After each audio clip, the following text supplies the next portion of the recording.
I'd like to call this meeting to order.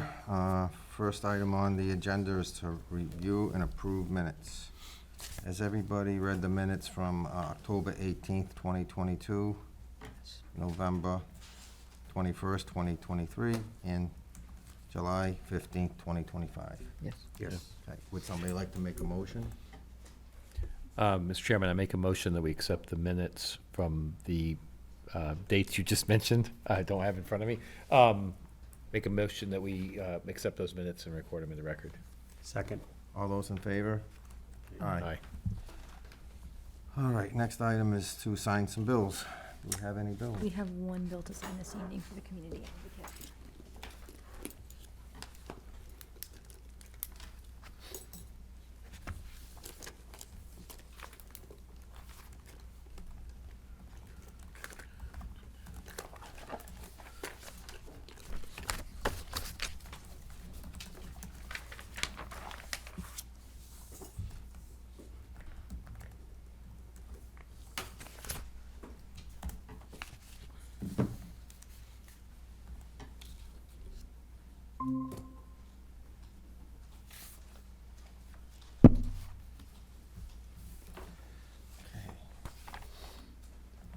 Okay, on to meetings and hearings.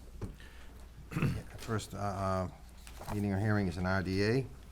Notice is hereby given in accordance with the provisions of General Laws, Chapter 131, Section 40, in the Town of Shrewsbury Wetlands Bylaw and Regulations, that Peter Capalbo, 458 Walnut Street, Shrewsbury, has filed a request for determination of applicability for the construction of an in-ground pool and retaining wall at 458 Walnut Street.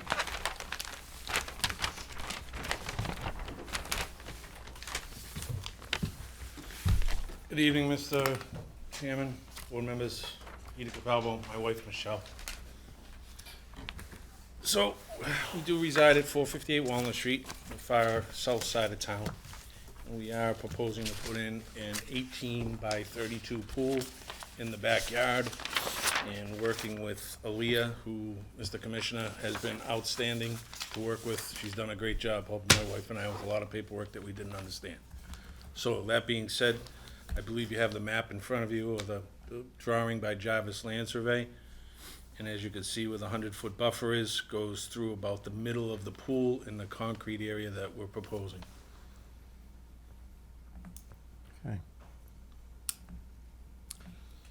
Does anybody have any questions? Emily? I do not have any questions related to this RDA. Diane? Did you work with Leah at all on any of the rubble that was in the 15-foot buffer? I did speak to Aaliyah addressing that. Good. That is material that's been there over time. I don't know where it came from or how it was put there. When we did the house initially, Brad did notice it. Brad being the other environmental gentleman for the town. And they said to leave it because they saw woodchucks that had made a home there. So that's why it's there. Don't know how it got there or why, but it's been there forever. Okay. I guess, I think the real concern about it was because it's concrete, it's inert, it's not gonna do damage now, it's already there.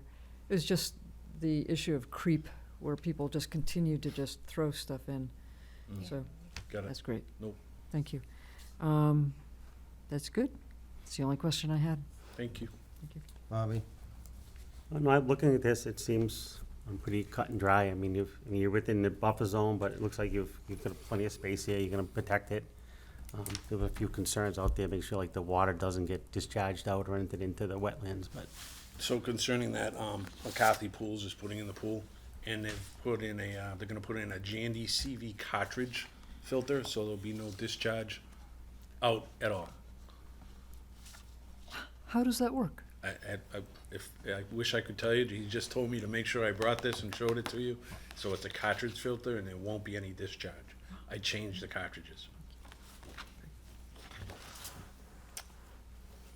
All set? Chris? I'm all set. Aaliyah?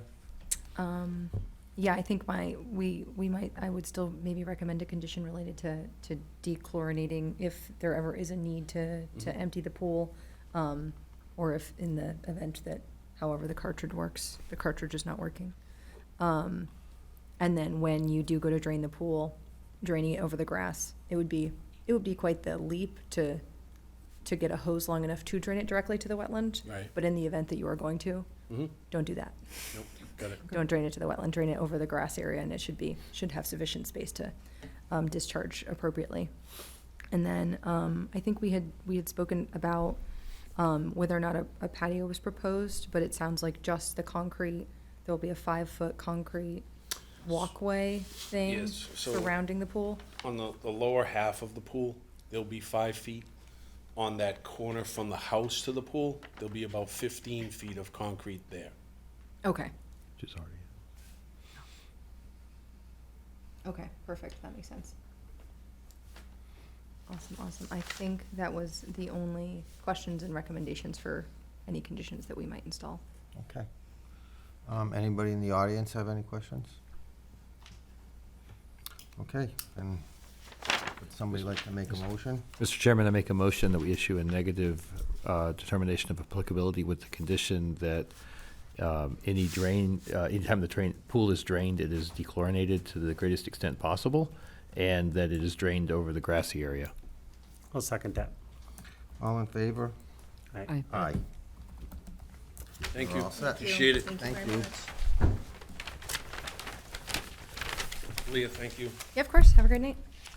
All right. Notice is hereby given in accordance with the provisions of General Laws, Chapter 131, Section 40, in the Town of Shrewsbury Wetlands Bylaw and Regulations that Rick Gill, on behalf of the Shrewsbury Trails Committee, Shrewsbury, has filed a request for determination of applicability for the installation of a temporary wooden bridge, installation of temporary wooden bridges at Lake Street Park or 430 Lake Street. Good evening, everybody. Thank you. Rick Gill, 21 Crescent Street, member of the Trails Committee here in town, and we have organized a 5K trail race at Lake Street Park, and working with Alea, walking the course, proposed course, identified 4 areas of small stretches, all less than 24 feet, where some recent beaver activity has raised water levels and encroached on the trails that we plan to use.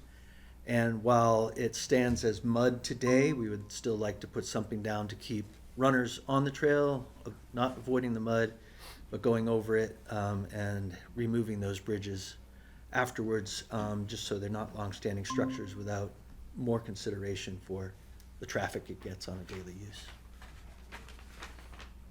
Okay. Emily? I guess my only question, I guess how wide are these? How wide and how long are these crossings? And the other question I had was about removal.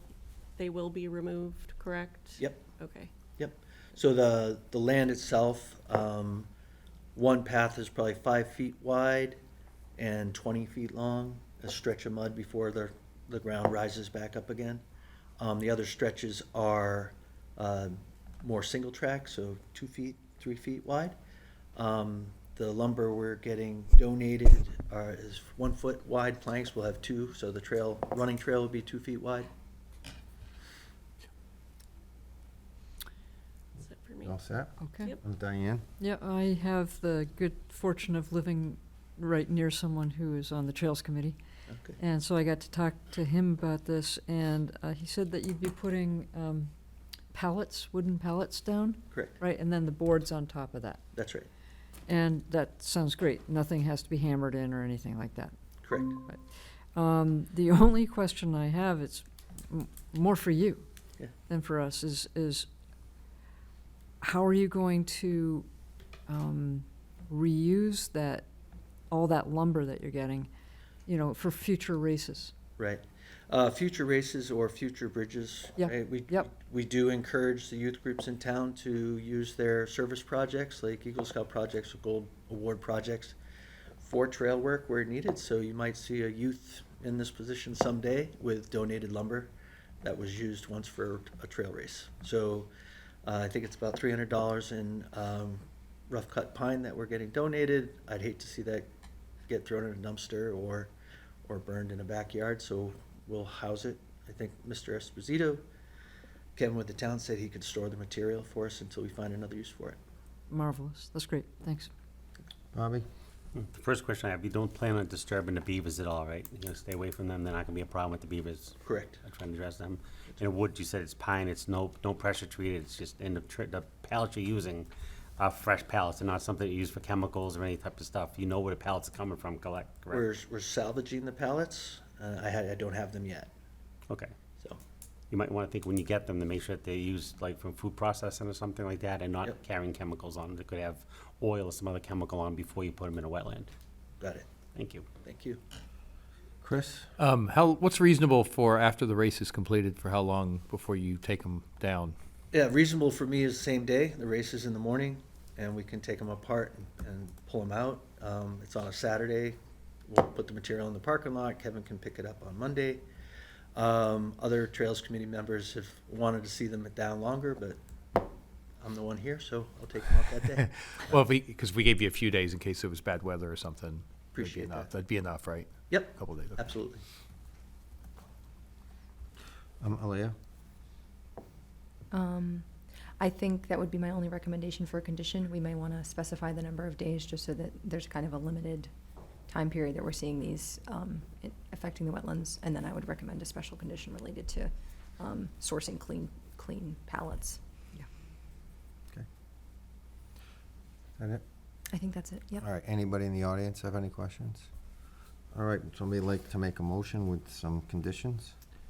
Mr. Chairman, I make a motion, we issue a negative determination of applicability with respects to this application on the condition that the pallets be sourced from the pallets provided come from a clean source, and that on the condition that that all the materials are removed within 5 days. Is there a second? Second. All in favor? Aye. Aye. Great. All set. Thank you for your time. All right. Just a note, Aaliyah, for when you issue the determination, technically they would be resource areas, so I guess just, it would be -2. Okay, let me make a note of that.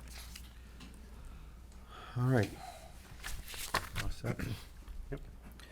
Notice is hereby given in accordance with the provisions of General Laws, Chapter 131, Section 40 of the Town of Shrewsbury Wetlands Bylaw and Regulation that Mark Lambert, 41 Campground Road, West Boylston, has filed a request for the determination of applicability for the removal of 10 trees in yard and wetland area at 216 North Street. I must have put the legal ads in the wrong order. Oh, I'm sorry, did I read the wrong order? Let's go with this one, Okay.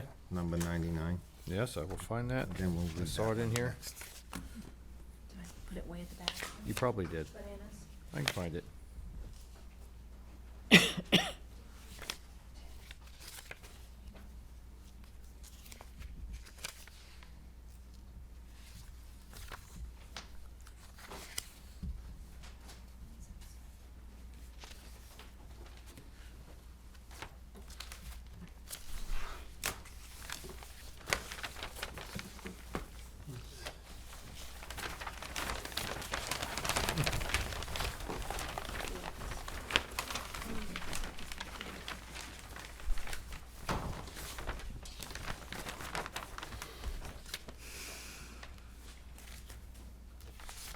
I think it was on me, actually, Aaliyah.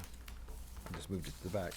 All right. Notice is hereby given in accordance with the provisions of General Laws, Chapter 131, Section 40, and the Town of Shrewsbury Wetlands Bylaw and Regulations that Ann Zedek Sumner, 99 North Quinsigamon Avenue, Shrewsbury, has filed a request for the determination of applicability for the reconstruction of a retaining wall at 99 North Quinsigamon Avenue.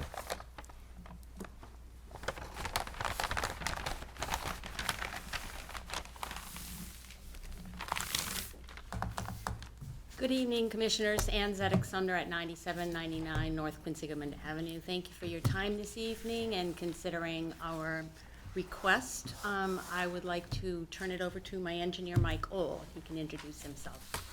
Hi, my name is Mike Ohl. I'm with Comprehensive Environmental. Our office is in Bolton, Mass. And retained us specifically to deal with the permitting and design of, it's a small gap in the retaining wall between her retaining wall that runs north-south across her parcel and the neighbor's retaining wall that is in the process of being reconstructed. In the process of the neighbor, excuse me, in the process of the neighbor doing their reconstruction, it opened up a 2-foot gap, plus or minus, where Ann's wall does not extend over and meet, so there's just exposed soil and remnants of some partial blocks that were kind of stacked in that area. So we're here to request a finding of a determination of applicability specific to filling in that gap. And what's proposed is highlighted on this plan in red and blue, with the red being the proposed erosion barriers. So it would essentially create a barrier between this work site, which is in that one corner of the property, which is pretty much dead center. And then the blue is the existing retaining wall that extends a little bit even further over, and then the work, which would require some excavation in that immediate area, and then actually either putting in similar blocks to what the original wall was, or doing something cast in place. We're still working out those details. But all that work would be limited to the clouded area, and are proposing erosion control kind of to the south there between the existing wall and the house, so that it would make a defined barrier. And then moving towards the top of the page, which is moving west towards the lake, there's another line of erosion control that would go between the abutter's retaining wall and her house again, kind of completely bounding the work area. And separately, this plan also shows a relocation of the sewer line for the upper house, which was disturbed as part of the neighbor's work. So that, my understanding is this relocation of that sewer work is being covered under an emergency order. And so we're focusing this request strictly on that missing piece of the retaining wall. Okay. Is that it? That is it. Okay. Emily? Has the sewer line been moved yet? No, it seems. It has been detached from where it was non-conforming on 101, and it has been for several weeks now relocated entirely on my property, yes. Okay. It's just above ground. Right. And then I guess more of a general question, does the bank of Lake Quincy coincide with where these retaining walls are, or are they like functioning as the bank essentially? In most instances on the lake, we see that the retaining wall is functioning as the bank, or the historically, they have been constructed at the edge of bank.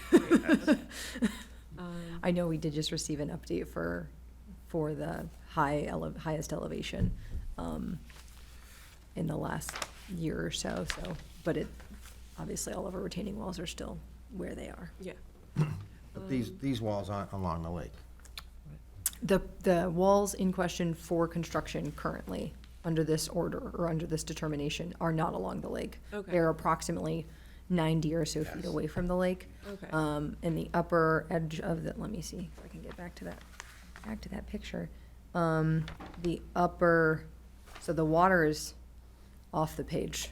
Okay. Right, just So about And then where this the is on writing the far ends. side of the house. So it's pretty, but it's, because, that's why we received an RDA instead of an NOI, was because of the Right. pretty significant. that clears it up. So essentially, it's work within the buffer zone. Okay. That's it for me. Diane? I don't have any questions. Thank you. Bobby? No questions. Chris? None for me. Aaliyah? I did just want to clarify that the emergency certificate was issued for the temporary, like, installation of to kind of figure out the weirdness of the sewer line being placed on the neighbor's property and then removed from that. Its temporariness was what was issued under that emergency certificate. We would probably be issuing a determination with the kind of final destination of that line. Okay. Is that determined now based on these plans, or it's still in the works about? I think we did have a question about that. I know Kenny, Diane, and I went on a site visit last Friday and kind of discussed the possibility of maybe relocating the sewer line if there was an easier way to access it. I'm not sure if it was discussed with Mr. Ohl, how well that would work. It was, the thought was, instead of trying to relocate this sewer line under, it's essentially a 6-foot tall retaining wall, to relocate where the sewer comes out of the upper residence and kind of follow the walking path down. In talking to the contractor that Ann had used for the construction of that retaining wall and the associated steps and walkways, he was like, that is not feasible. Right. Okay, yeah.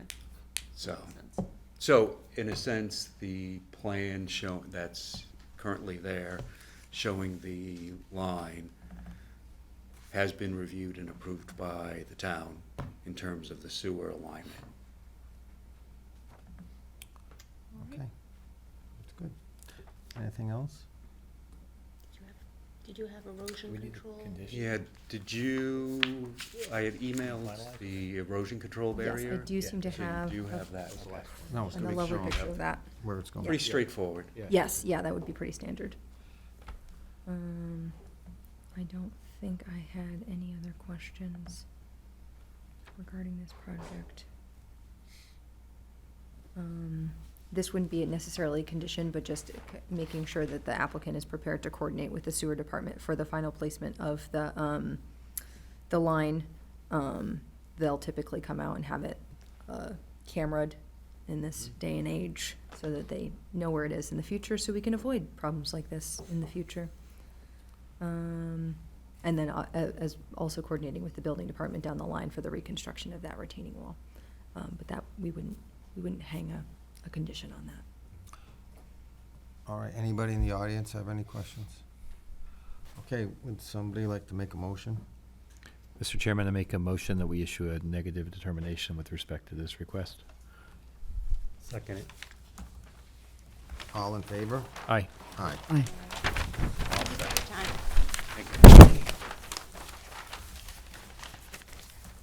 All right. Now we're back on schedule. You good with this one? Notice is hereby given in accordance with the provisions of General Laws, Chapter 131, Section 40, and the Town of Shrewsbury Wetlands Bylaw and Regulations that Mark Lambert, 41 Campground Road, West Boylston, has filed a request for the determination of applicability for the removal of 10 trees in yard and wetland area at 216 North Street.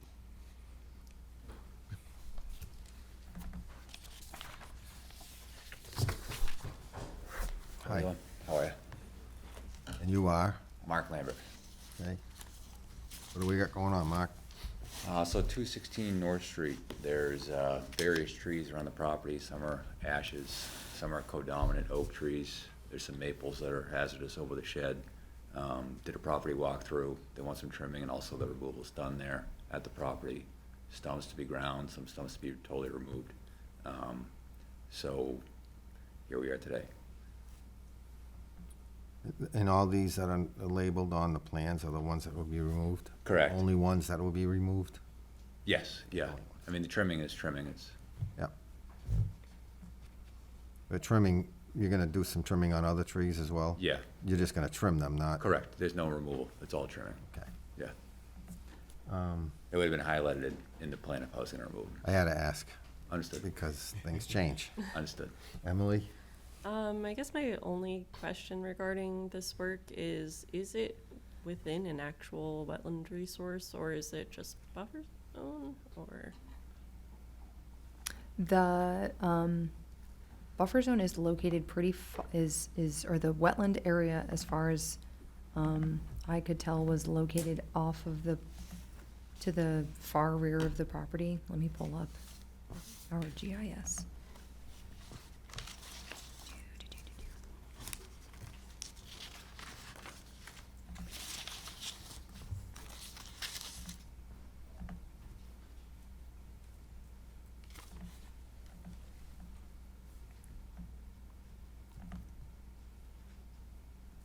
So resource areas are located approximately to the south of the property line.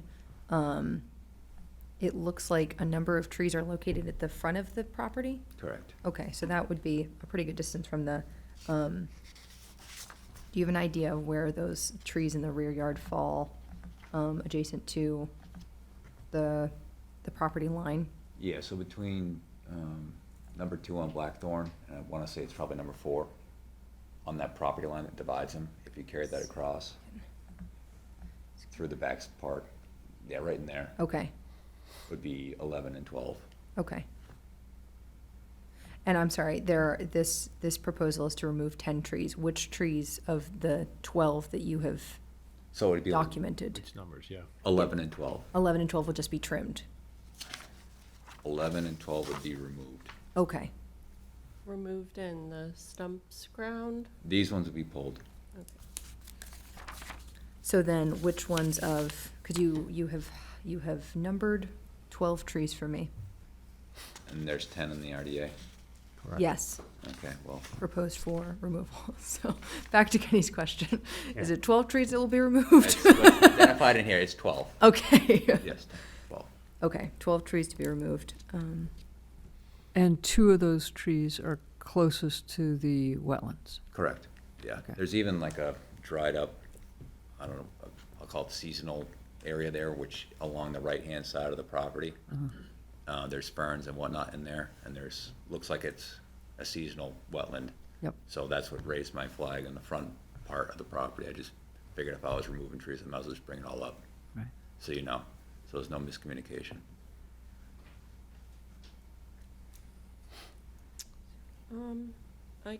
I guess the only concern, if it could be considered a concern, would be the total removal of those 2 trees in the back if we're not sure that that isn't a wetland that's back there. Or, yeah, proximity to the wetland, Yeah, if they are So- being.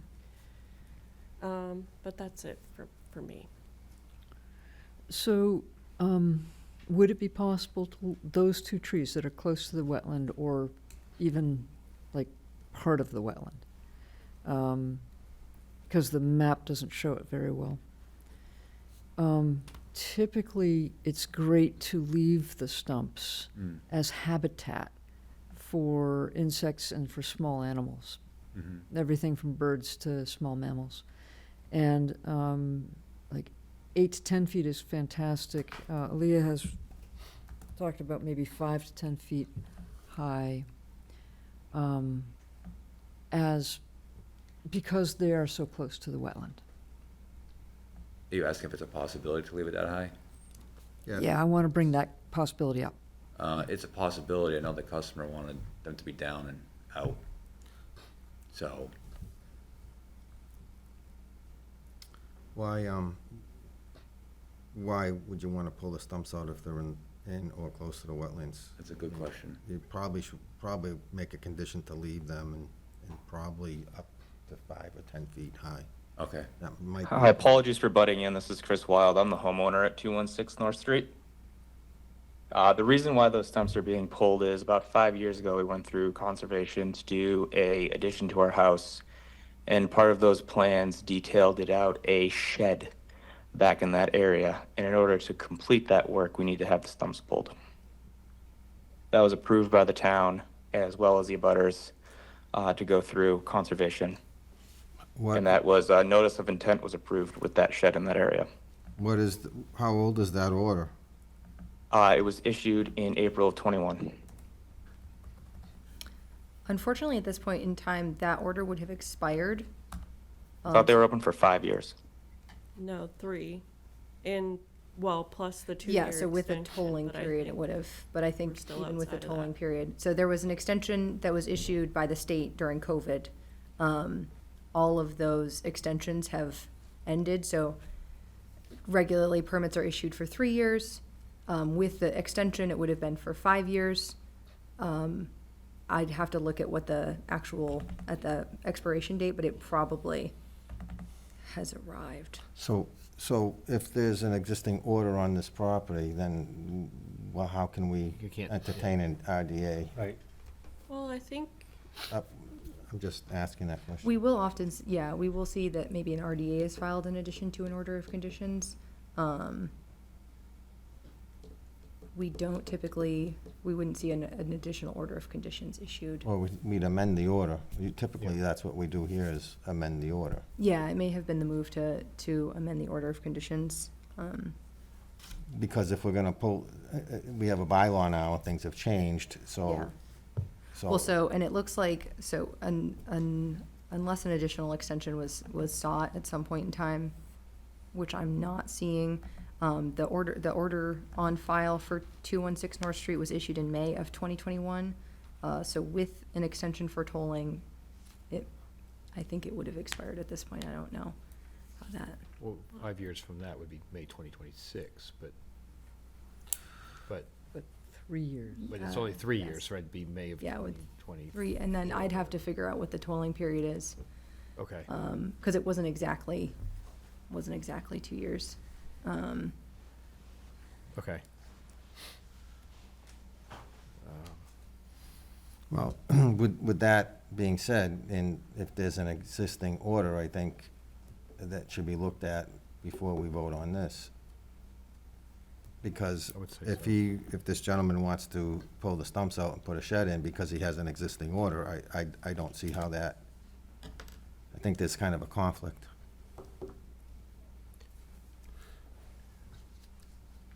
I'm not sure where. So, And I think we need a little bit more information on the plan than on where these trees are actually going to be cut. so there's a shed already standing in the picture next to tree 11. That looks like is it maybe a plastic shed? Like, it's temporary. It's temporary, is that what you said? Yes, it's a plastic temporary shed, yes. I mean, I guess my thought, I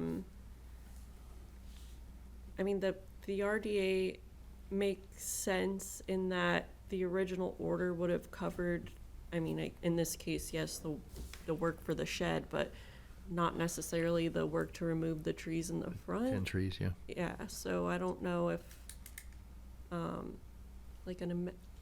think we could still issue a determination, maybe just without the determination on the. The filing does say 10 trees. It doesn't say the other True. two. Yeah, no, I'd feel more comfortable if we could see the filing, the order, and see what was originally included in the order, now that this gentleman has brought it up, before I vote on this RDA or consider it. I think we should know the total picture. Yeah, I would have to go through all the tolling period, because there's been overlapping tolling periods too. Right. For extensions for orders, so I'll have to see if this one is still valid. And if it is still valid, then we would come in and just amend it. Yeah. Yeah. That way we know Can exactly. we separate the items in the wetlands and then the other 10 trees that are outside the wetlands? I really like to see a plan, a comprehensive plan of everything that you're doing there, because right now I don't see that. I saw some pictures, and I didn't realize there was an outstanding order, so I would like to see the overall picture of everything. So that would be a map that included, like an aerial view showing where the trees were. Well, it would be on the plan. That was He submitted. would have a plan that he submitted to this commission in 2021 that would show everything he wants to do. So he should have submitted that as part of this. So I don't feel comfortable in voting on this, just myself. Yeah, I just have a question of why do you need to remove the trees? Are they sick? The ones that are of the 10. All the other ones, yeah. Yeah, they're either dying, dead, and there's some codominant ones in there that are very prone to cracking. I mean, we had a tornado within 20 miles here in Holden.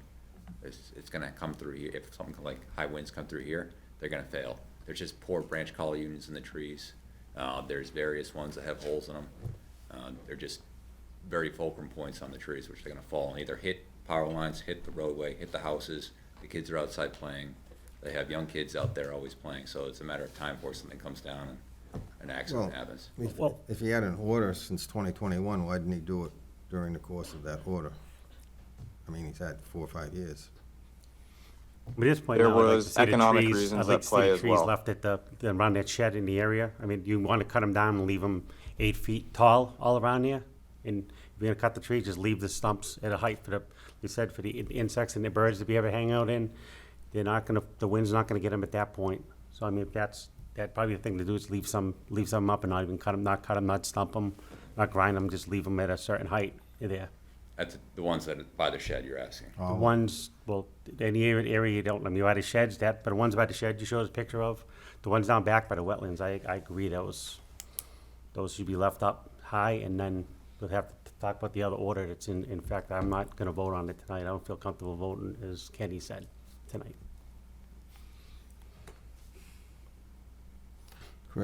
Diane, Oh, I agree. Chris, I think we have to postpone.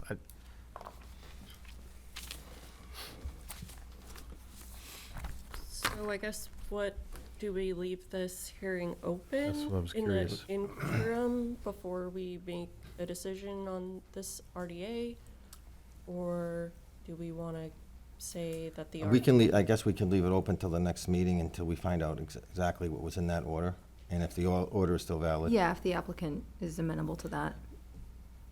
Sir, would you like to request to leave this open till our next meeting so we can figure out all of the issues that were just brought up tonight? Sure, if that's the only course of action. All right, so we're gonna leave this open. We're gonna figure out what was in the original order, if the original order is still valid, and then if the original order is still valid, have you done any work on that order? Have you, Not since the work was completed in October of '21. and what was that work?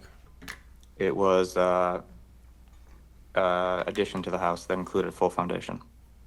All right, so let's look into that and let's get a little bit more information, and then we'll come back next month and see what we can figure out, okay? Thank you. Okay. Continued. All right.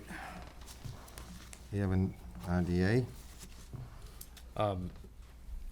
Notice is hereby given in accordance with provisions of General Laws, Chapter 131, Section 40, in the Town of Shrewsbury Wetlands Bylaw and Regulations that Jane Prosecco, 9 Stone Meadow Farm Drive, Shrewsbury, has filed for the request for determination of applicability for the removal of 3 trees at 9 Stone Meadow Farm Drive. Good evening. My name is Rudy Persico, so I'm Jane's husband. Mark's here because he's the one we requested to remove these 3 trees. They're located behind our house, pretty close to the back shed. Mark can explain some more. They are dead, and we lost 1 limb already that came, I'd say, within 5 to 10 feet of the shed. So we asked Mark to come and take a look and verify that they should be removed. Yes, so there are ash trees in the back, and there's 1 maple, that's a triple maple. It's, again, poor branch collar union in the tree, very prone to cracking, included bark, failure when there's high winds and whatnot coming around. So I advise to take them out. They are awfully close to the shed. If they come down, they're gonna take out the shed with the lean and the canopy weight that's over the top. Where are they in relation to the wetland? I think they're right in the wetland. You can see the stream that comes through. Do you have pictures of these trees? There's a screenshot from the road. You can see the dead canopy crown when it's fully foliated. One sec, sorry. Everything's all zoomed funky today. So you can see, number 1, there's that first ash tree, and then number 2 is the second ash tree, and then the third one is the maple, and which is codominant or has included bark in the tree, which is a poor branch collar union, which means it doesn't make a proper wood tie between the leader of the tree and also into the stem of the tree. It's very prone to failure. Emily?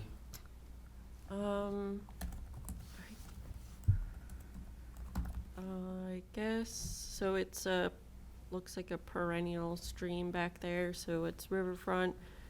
Are they, so, is it within existing lawn or like at the edge of the lawn? Where are they located? Well, our lawn exactly? stops, then there's like they had to put rocks to level out the backyard, so then there's rocks that go down, and then it goes out into like the wetlands. And these are, I think a little before the stream that goes down the back. Okay. Probably within about 15 or so feet of the actual lawn edge. Yeah. Okay. And they're It 85-foot does tall seem, trees. according to USGS, it does look like that stream is intermittent, not perennial. Is that on the, I'm looking at the old maps then. Oh, maybe. Let me see. Oh wait, no, you're right, it is. Okay, perfect. Intermittent. Okay.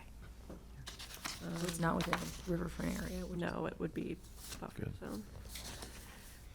No further Thank questions. you, Diane? Well, if it's within 15 feet, then that's in the buffer zone. And again, I'll just return to the same thing. The more that we can leave habitat, the better. So if you can leave that stump, and they don't pose a danger when they're cut off at about 8 to 10 feet. That would be fantastic. It's very good for the animals that live there. You good with that? Yeah, that's fine. It takes the hazard out of it. Okay. Bobby? How are you gonna cut these? Obviously, if it's in a wetland, you're not gonna be able to put a machine in. How are you gonna cut them? With the crane. With a crane? Okay. Yeah, crane and a climber. Yeah, no, I have no problem with that. Thank you. Chris? Yes. No other questions? And Leah? the material that's removed, are you proposing to kind of leave it in the area or remove it from the site?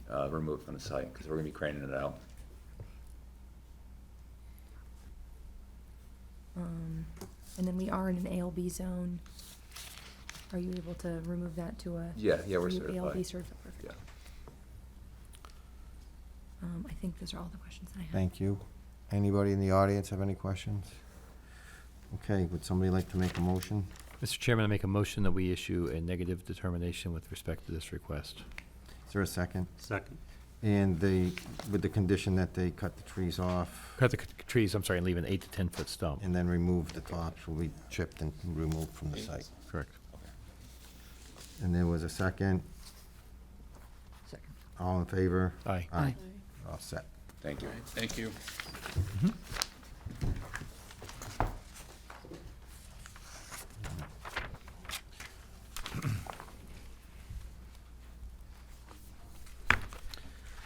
Notice is hereby given in accordance with the provisions of General Laws, Chapter 131, Section 40, in the Town of Shrewsbury Wetlands Bylaw and Regulation that Kevin Mizikar, on behalf of the Town of Shrewsbury, 100 Maple Avenue, Shrewsbury, has filed for the notice of intent for the replacement, for the replacement of approximately 210 linear feet of sidewalk at Graylock Park, or 6378 Oregon Avenue. Hello. Good evening. For the record, Andy Trim, the town engineer. So this is would normally be a relatively straightforward sidewalk replacement down by Graylock Ave. We normally do an RDA, but because it's adjacent to the Westbrook, it's a riverfront, it's also in the flood zone. So we decided just rather than skip the RDA process, we'll go straight to NOI. But essentially, the Parks Department's got some money to replace the sidewalk, so we're gonna take out existing bituminous, put the new gravel down, put the bituminous back in, same footprint, same grades, no significant changes. Obviously erosion control in the interim, but it's a fairly straightforward project, but big trigger for NOI, so happy to answer any questions. Emily? What, do you know what the flood elevation is in this area? It's 396 on the site plans. It's basically the whole sheet. Okay, and do we typically do like as-built or anything at the end of projects, or is it We don't off? typically, but I would be keeping a very careful eye on to make sure the grades go back to where they are. I mean, if you want us to do an as-built, certainly happy to do that. But Yeah, just some method of confirming that the Okay, grades don't change. we can do that. That seems. And that was it for me. So, so I was there today. It is a totally charming park, and a very difficult area to get to. That is a place that people who live there are going to use that. So marvelous.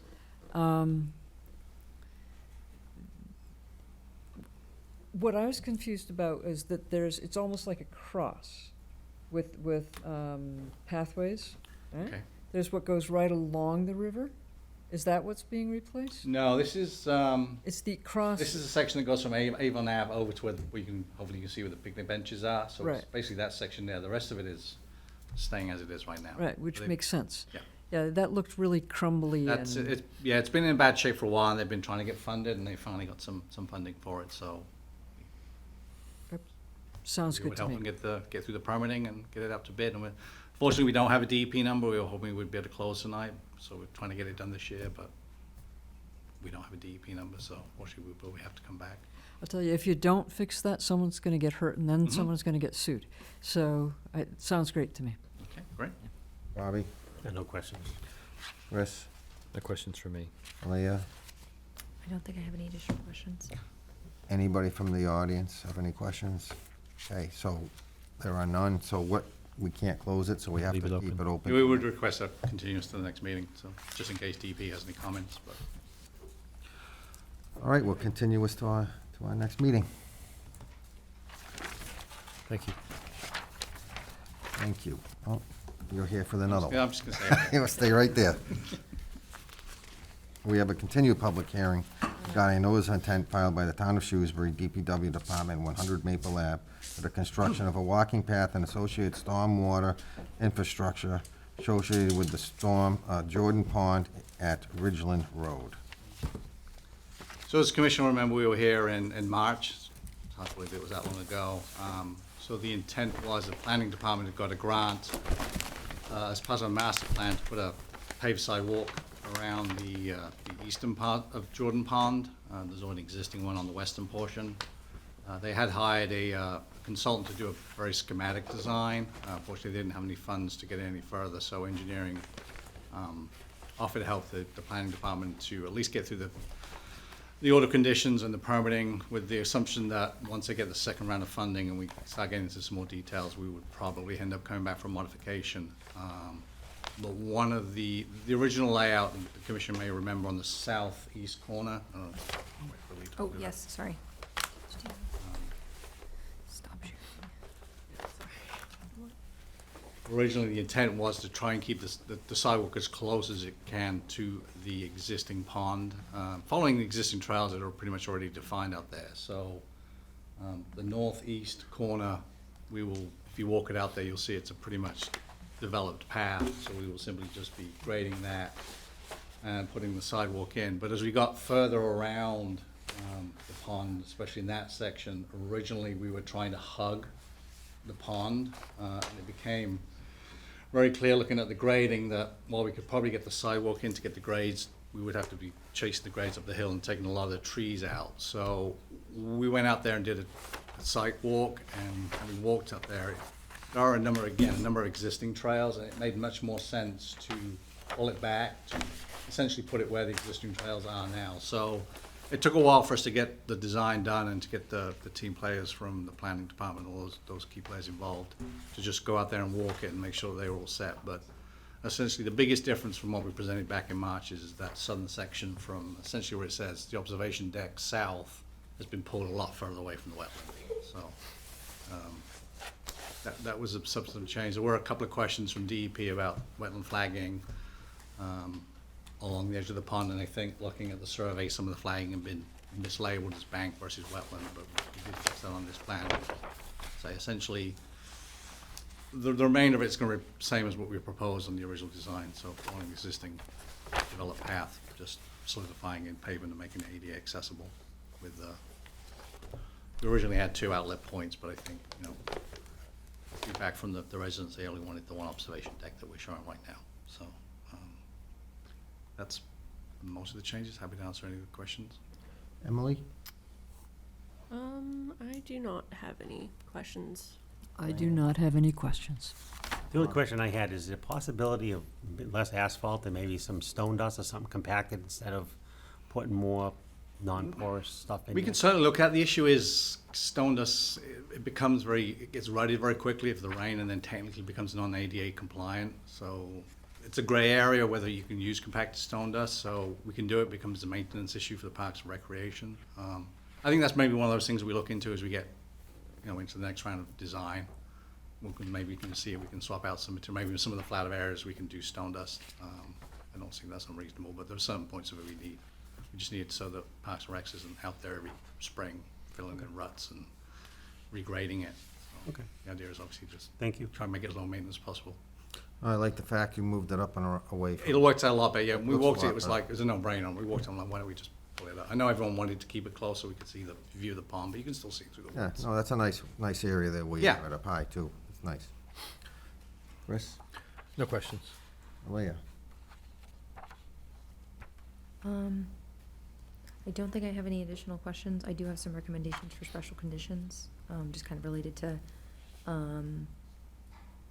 the erosion control is obviously proposed along the route of the, path.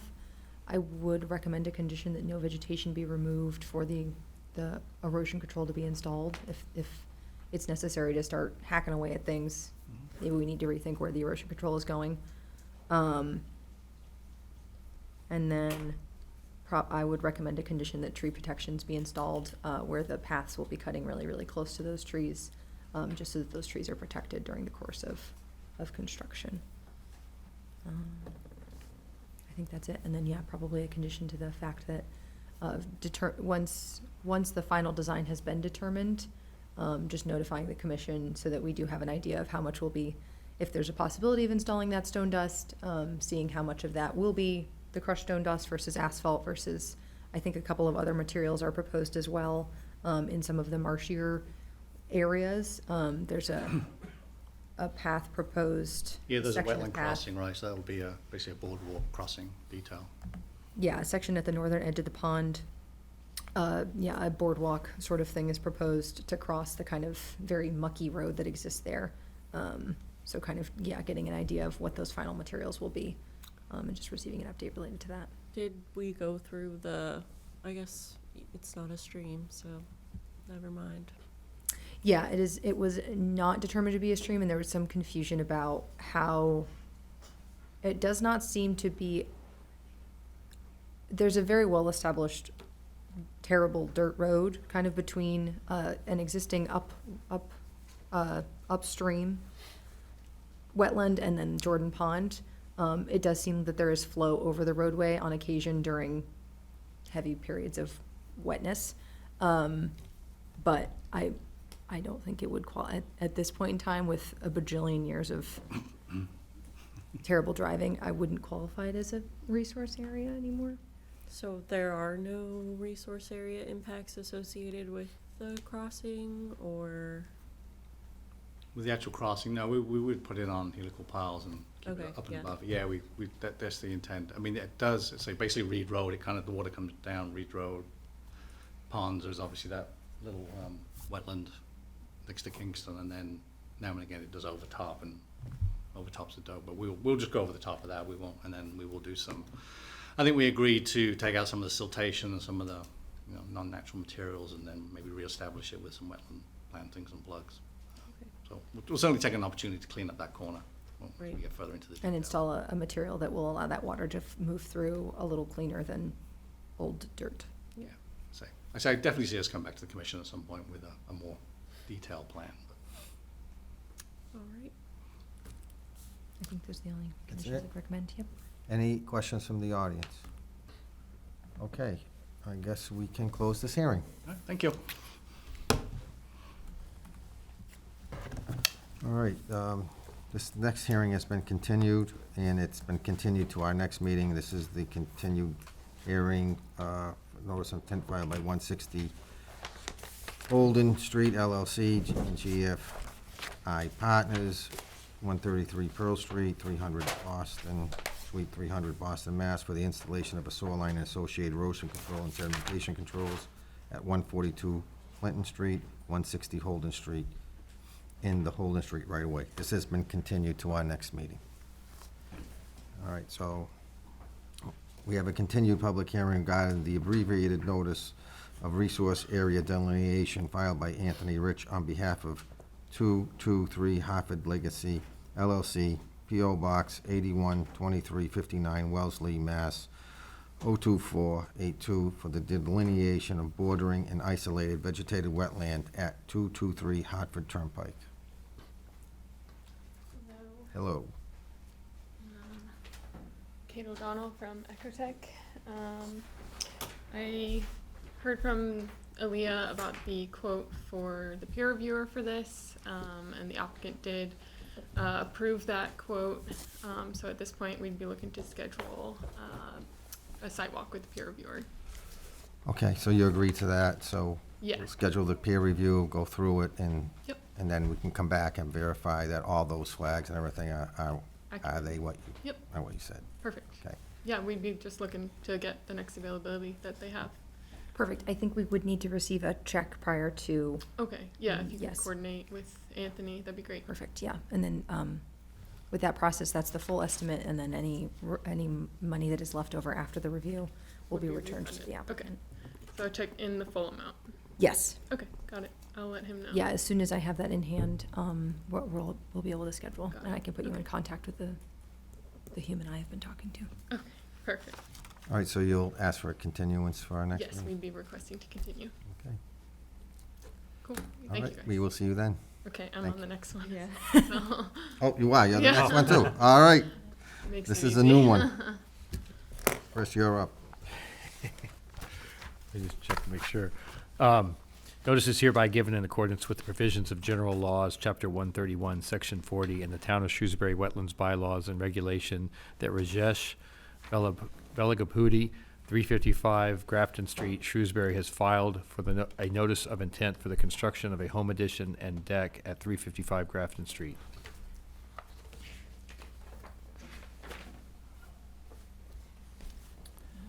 Hi. Hi, for the record again, I'm Kate O'Donnell from Ecotech, environmental scientist, here on behalf of the applicant.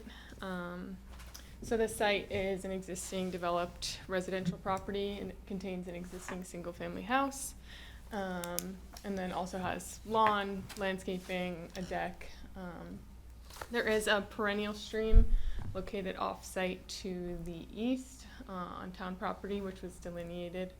You can see I drew it in the pink on the far right with an RA flagging series. And then there's a vegetated wetland as well that's shown in green on there, that's bordering on that stream in the eastern portion of the site.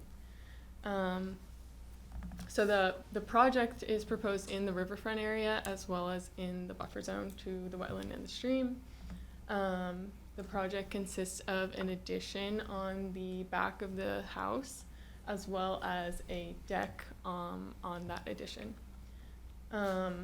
The addition is proposed partially in the footprint of the existing deck on the property, so that does minimize the total increase in impervious area, and that increase would be about 615 square feet. The increase would be about 650. Correct, yeah, net. So that would be subtracting the existing deck.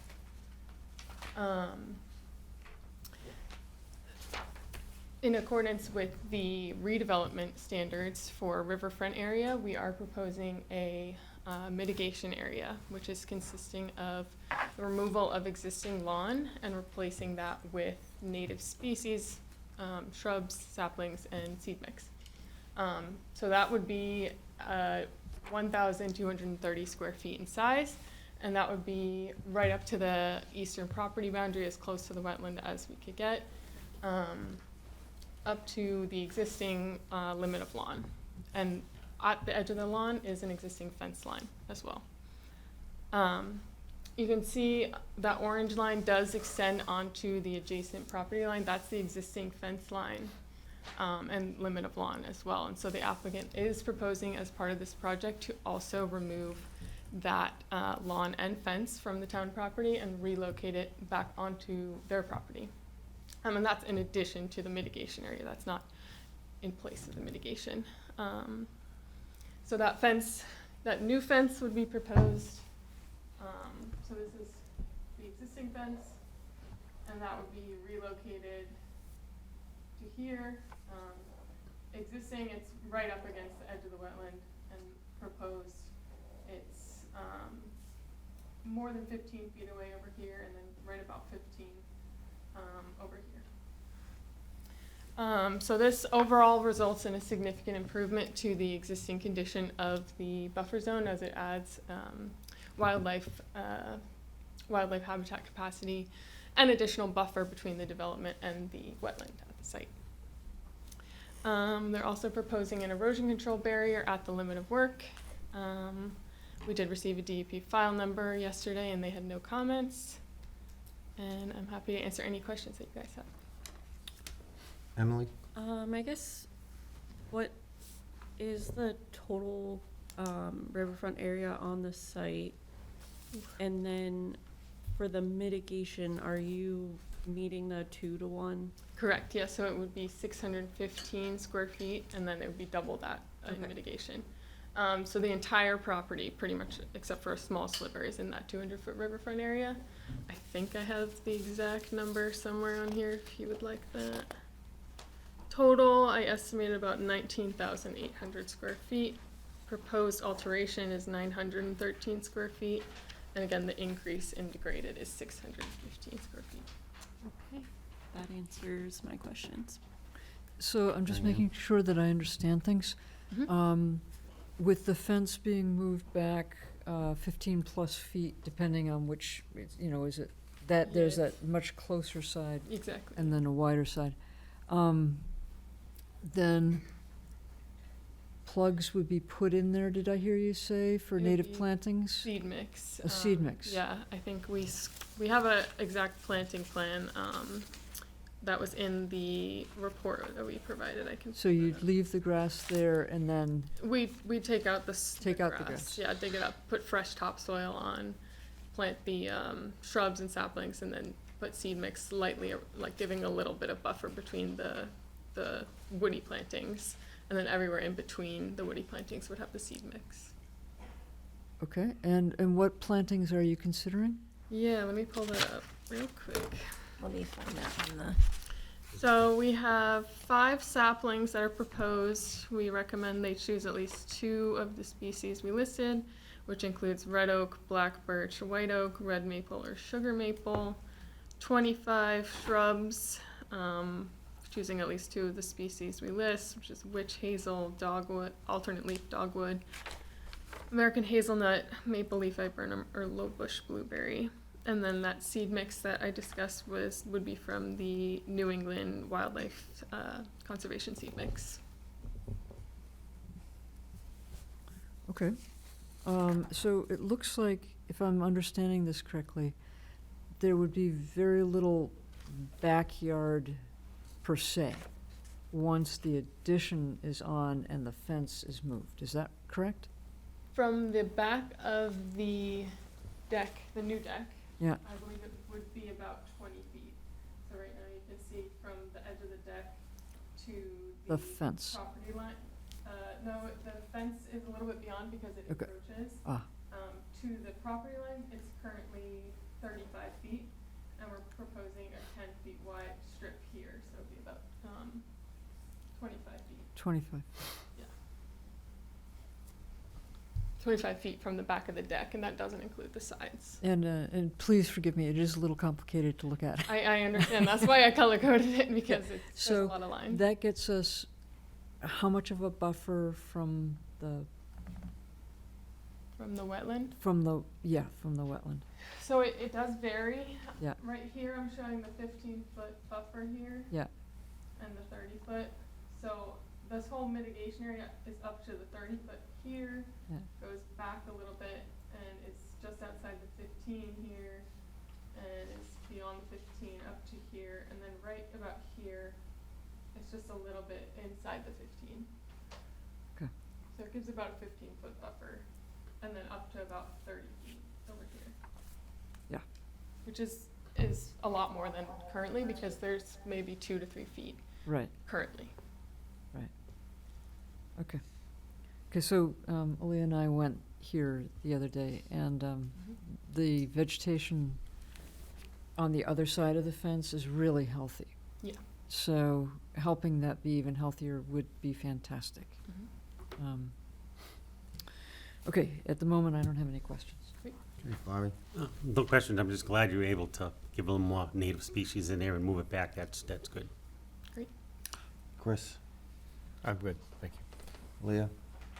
I'm sorry if you've mentioned this already, the play structure that's currently existing there, is their proposal to move that or remove that? I believe that would have to be removed, because Okay. that is in the mitigation area. Okay, I wasn't sure if it could get shifted to the side yard or the front yard or any Yeah, it area. could be moved, I'm not Okay. sure. Possibly relocated, Okay, that's okay. yeah, I think I would make a note that part of the conditions is to have the play area removed and then the fence shifted as well. For the fence, what would the, I guess, like footings of the fence be, and is it going to be within that floodplain area? Yeah, so I believe it's like a picket fence right now. I don't even think it has strong footings, so I'm not sure. But it is a net decrease in total area in the 15 foot, so, and in the BLSF. So the dark black line here, that's the floodplain boundary. So we are proposing some temporary impacts there. But it would be a net decrease in total fence in the BLSF. So that would, be a benefit to the BLSF. Great. And the footings, they would not contain chemicals that would be bad for the wetlands. Sure, yeah, I'm not sure. I think you can condition that. I'm sure that the that'd be a applicant good would be idea. amenable to that, yeah.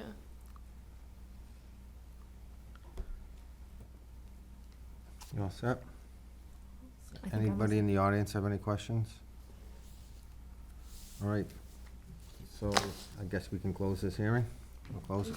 Thank you, guys. Thank you. Thank you.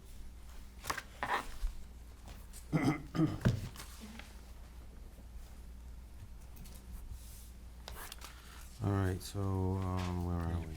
I have to recuse myself from this one, right? Okay. I'm going to leave. It's all yours.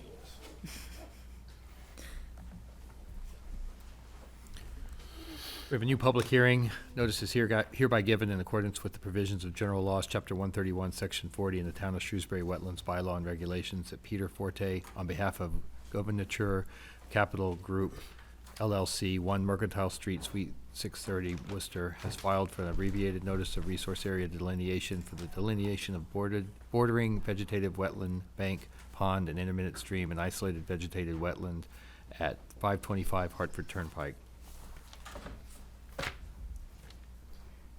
Emily, do you want your own copy or are you good? I think I'm good with this. Is Ken in a butter or a? Yeah. Okay.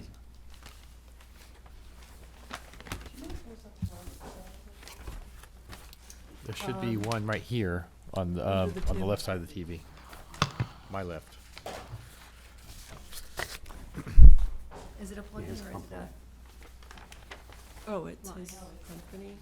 Oh, a funky There's not a guy? power Okay, strip? cool. Yeah. We right. keep them all at the edges of the room, so they're useless to everyone.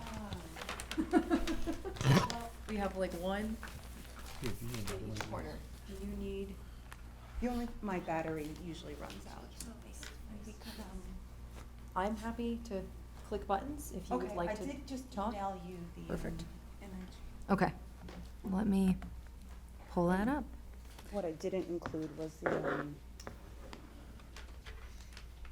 the aerial, which I thought would be helpful, so I'll email that to you as we speak. Perfect. Okay. But, Share this tab.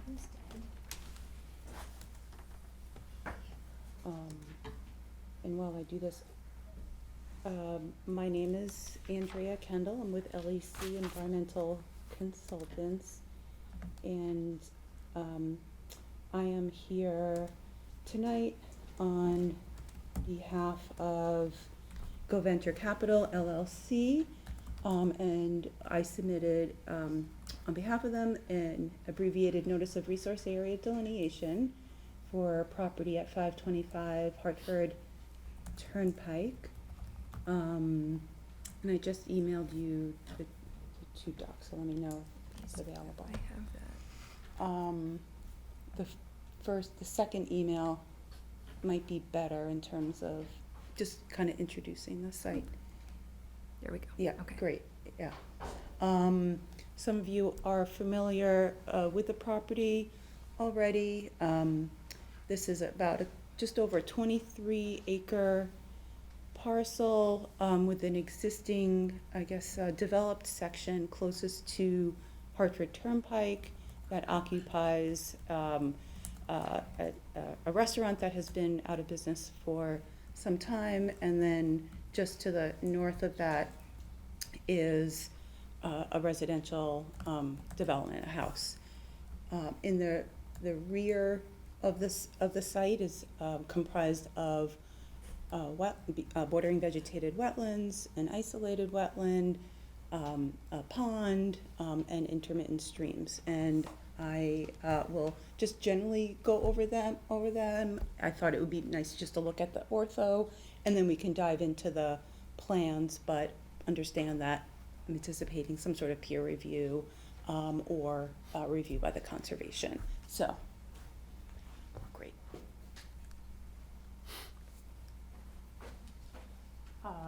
So, as I said, this is Hartford Avenue. Immediately abutting Hartford Avenue is the existing developed features of the property, which then transitions pretty quickly to a pond. It appears as if it's an old mill pond. There's a former dam structure that had since been built up by beaver activity. Much of that dam, not all of it, portions of that dam feature in terms of the what was created by the beaver was incrementally removed, and that was previously coordinated with the applicant. The pond feature discharges off-site into a wetland system. It traverses below the driveway to the church, and then it angles southeast below Hartford Turnpike into the wetland and stream system here. Zoom it down or scroll it. Yeah, perfect. This wetland and stream system is fed hydrologically from the wetlands up in the upper reaches of the site. So from here, there's an existing former access driveway that was constructed decades ago. I don't have the exact date on me, but to construct a septic system. So there are components of this septic system which are currently in use, but there's kind of a cart path that leads up into the site. Topographically, this is a high point here, and this wetland system, starting from the northern reaches, flows southerly, as well as this off-site system, south into this larger wetland system, through a more channelized stream system, and then it bends over to the right and then flows down here. There is an existing certified vernal pool in this northern piece. This wetland system is mapped as a potential vernal pool by Natural Heritage. Staff from LEC, our wildlife scientists, assessed these features and other areas as well throughout the site to see what the status of their, whether they still function. This certainly does. His assessment is this is a certifiable vernal pool. This pond contains fish, so by default it's wouldn't be certifiable as a vernal pool. And then there's a small wetland system, isolated wetland in here that was inundated to a small extent in the springtime, but it didn't support the full hydro period to support breeding activity. So that's it in a nutshell. We can bring up the topo plans, which gives a more detailed overview, but I know you've been here for a long time already, and we can get into as much detail as you like. So Diane, you have any questions? Sorry, Lee, do you have any questions? I guess, so there's a rather small isolated wetland. Are the two that are northerly? Those are all BVW. Oh, okay. Yeah, they do discharge and then come down, so. Okay, so there's, Yeah, there's it extends here, and then it goes through, a stream channel, and then it empties into the main central wetland system. okay. I do not have any questions. Okay, thanks, Emily. Diane? So I just want to make sure, at the very top there, yep, that one. No, the one off, that's The right. offsite. That straddles the property line. Mhm. That is a certified vernal pool. And then the one that is to the left of that perpendicular red line, that is, This no, is no, certified. that one is certified. Yeah. Yep. And then the one to the left right there is, I think this is, the blue star indicates certified, so I'm presuming this is potential vernal pool. potential, right? We did not evaluate that, that's Y- offsite. Because it's off-site. Yeah, And then the other one, right, is certifiable. right, it's labeled potential vernal Right, pool. so it has certain protection rights from that, right? I guess based on the bylaw, Right. it would, but under the Wetlands Protection Act, I think unless it's become certified, it would not. If it maintains other wetland characteristics, though, it might be considered a different kind of wetland. Do you know if it does it do other wetland things besides vernal pool things? What, we delineated, it's a BVW. Okay. So it is protected as a bordering vegetated wetland. Right. Yeah. Additional protections could be added Right. if it were Right. through the course of probably future permitting, because we wouldn't request that it be permitted or certified as a certified vernal pool under this process. But any future development that might be proposed here would probably require a notice of intent at that point. And through that course, in an order of conditions that would be issued, we would probably say, hey, could you go through the course of actions to see if this can become a certified vernal pool? Right. Right now, it is protected as a BVW. Right. So it's doing good wetland things, and it is protected as such. That was essentially my question right there. So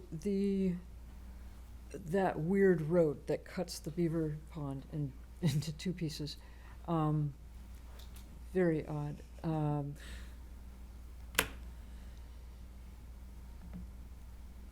That, of course, has changed the nature of the pond, right? Well, there's one or two parallel culverts on this side. The water level, especially when the beaver, it was heavily influenced by the beaver, water levels ponded up and extended up gradient Right. of that. So right now, even with some of the drawdown, it is created kind of like a ponded condition. Perfect, yeah, you Yeah. can see that through here. Okay. So there's this is springtime, so water levels high, the water's back up here, and meets with the intermittent stream that's coming down. Okay, and then, again, just so that I understand the land, we've got a tank Is that the septic tank? It is, It might show up on those existing conditions plans, in Right. terms of the features, I don't, right, there's a concrete box tank, there are PVC vents. I assume that these all have to do with probably all have to do with the septic system? yeah, are you talking about up here? Yeah. Yeah, all those components are part of that septic, the system that services currently, The these house, houses, yeah. okay. I don't think that I need to know anything more right now. Okay, first of all, I think we need a peer review on this. It is a lot of wetlands in there. That septic system is right behind the old hotel, big box, big hole. Was completely covered in water, in the spring. I just think there's so much spots that we have to identify here. I mean, they're all bordered vegetative stuff, wetlands, but I mean, there's a lot more that in here that's you're not mentioning, just be walking in there and looking at it. So I think a peer review we have to have a peer review on Yeah, this. and I can get into further detail. And I imagine the commission would want a site walk in addition, just to understand Yeah, present day conditions. correct. I think you're right, Bob. We don't have a DEP number yet anyway, but, Aaliyah, do you have any additional comments? Yeah, I wanted to speak to the Beaver Pond. This property had previously applied for an emergency certificate to lower the beaver dam that was installed there. Mhm. DEP did revoke that, emergency certificate, which kind of took us to a standstill because we weren't really sure what happens then. So probably during the course of the peer review, we'll look to see what effects, the flooded area had and how long it was flooded, and if it created hydrologic effects that would contribute to a larger wetland. Oh, Yeah. is this the property that Tom was here in Yes. front of us for? Yes. Okay. What So, I- yeah, that I might can just be a speak consideration. anecdotally to that, what changed with the lowering of the water level was not the outermost boundary of BVW, because that is pretty much topographically contained slope-wise and other features, but where the bank to the pond is, when it was flooded, water levels extended above and beyond the trees. Some of them were still alive, some of them had died, which is understandable given prolonged inundation. So with that lowering, it really did mirror where the edge of the tree line was, which is what I would expect in a pond situation where shrub and trees and then transitions to a bank and then the land underwater. So I think we're gonna need a peer review, so, I guess you'll be requesting a continuance? Yes, Well, they don't have a DEP file number So- now, so yes. lots of things to be So our next meeting is on October 21st? Yep, and with the request for peer review, I'll get the, proposal out tomorrow. Okay, great. And then I guess if there's any retainer or whatnot to support that, let us know and we'll get that cool. Yes, yeah, as soon as I have the proposal, I'll shoot it over to you guys to approve and submit. Great. Thank you. Thank you very much. Thank you.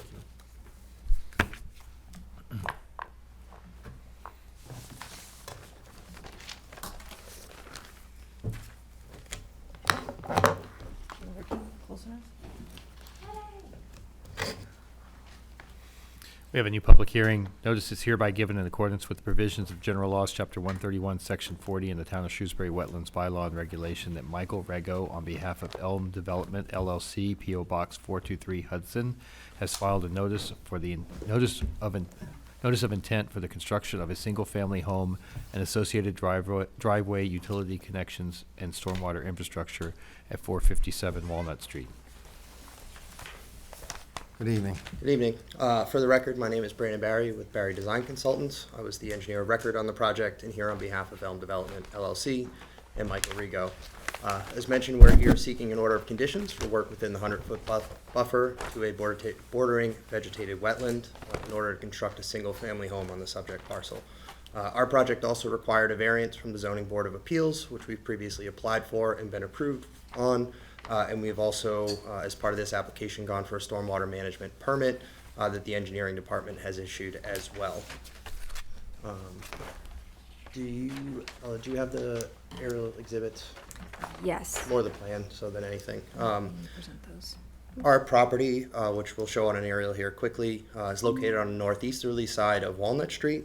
Contains just under 47,000 square feet of total area and is zoned rural A.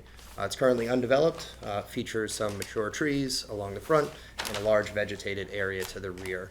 Hancock Associates did a wetland delineation of the site in November of 2023 and identified a bordering vegetated wetland, which, as you're looking at this aerial, is the green line that cuts from the southern corner of the parcel right to about the midline of the property line to the north. There is, as part of their study, they did identify that there's an intermittent stream within that wetland. Does not have any riverfront area associated with it, and the buffers to that do not extend further than the wetland buffer. So we're just looking at the buffer to that bordering vegetated wetland line. And then obviously there is a 15-foot no disturb and 30-foot no structure setback to the wetland. If you go on to the next slide just to show what we're proposing, which is a 2,100 square feet single-family home to be constructed on the property. We're locating this house in the northwesterly corner to maximize the setback that we can from the wetland on the site, while also providing some respect to the side and front yard setbacks, although we did get variances for both of those. In addition to the house, a portion of the paved driveway, the stormwater management system, the sewer connection, water, and then electric and gas connections to the building will also be within the 100-foot wetland or wetland buffer. The rear corner of the house is located just about 1.5 feet off the 30-foot no structure setback to the wetland. And then between the 30-foot and 15-foot buffers, we're just proposing some minor grading just to allow stormwater to run off around the building.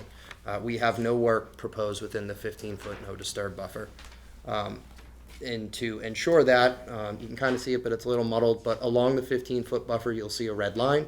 We are proposing a silt fence to be constructed there to protect the wetlands during construction, also serve as a delineation of that 15-foot no disturb line, so no construction activities extend into the property.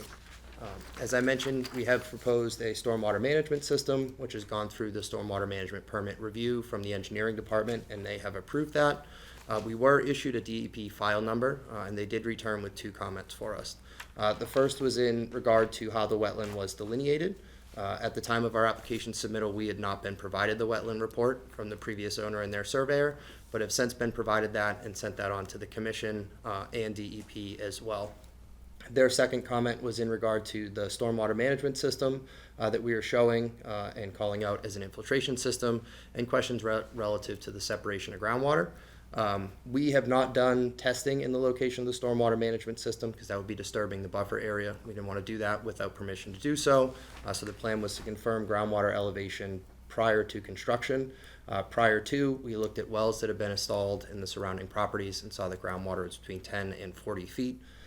However, as our project's just a single-family house, we don't need to meet the stormwater management standards, and infiltration is not required. So if we don't have the required separation, we plan on wrapping the system in an impermeable liner. So it's no longer an infiltration system and just provides the volume we need to treat the proposed impervious areas on site. And we have not taken a consideration for infiltration in our volume analysis, so it shouldn't change any peak rates or volume runoffs that we're proposing. And that really summarizes what we're looking to do, so I welcome any questions or comments from the commission. Emily?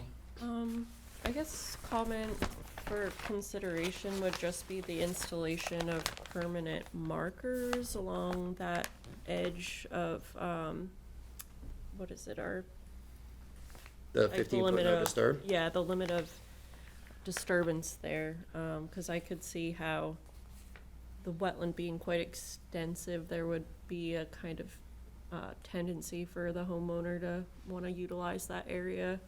But other than... Yeah, certainly.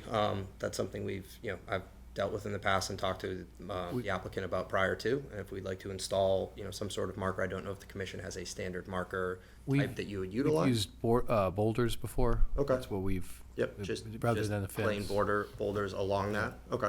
Yeah, the only They're hard to move. Yeah, the only thing they were questionable of was a fence, just because they're going to build the house and then look to sell it, and they weren't sure if the next homeowner would like a fence or not, so I'd like to leave that decision to them. But something to delineate that 15-foot no disturb is certainly something they're willing to do. I think it should have some sort of reference to it being a wetland area. So would you want to see boulders installed as kind of a permanent fixture and then signage in addition to kind of say, hey, like, folks can take down signage, they shouldn't, but they could. Yeah, I mean, whereas I it would be think more that difficult the to- boulders would be amenable, I guess, or I would be amenable to the boulders, but I think signage might be helpful as well. So if we could figure out some way to fix the signage to the boulders or however. Yeah. Or just put them on posts in between the boulders, Yeah. Yeah. put several of them along that. Yeah. I personally would like to see a fence, but boulders do.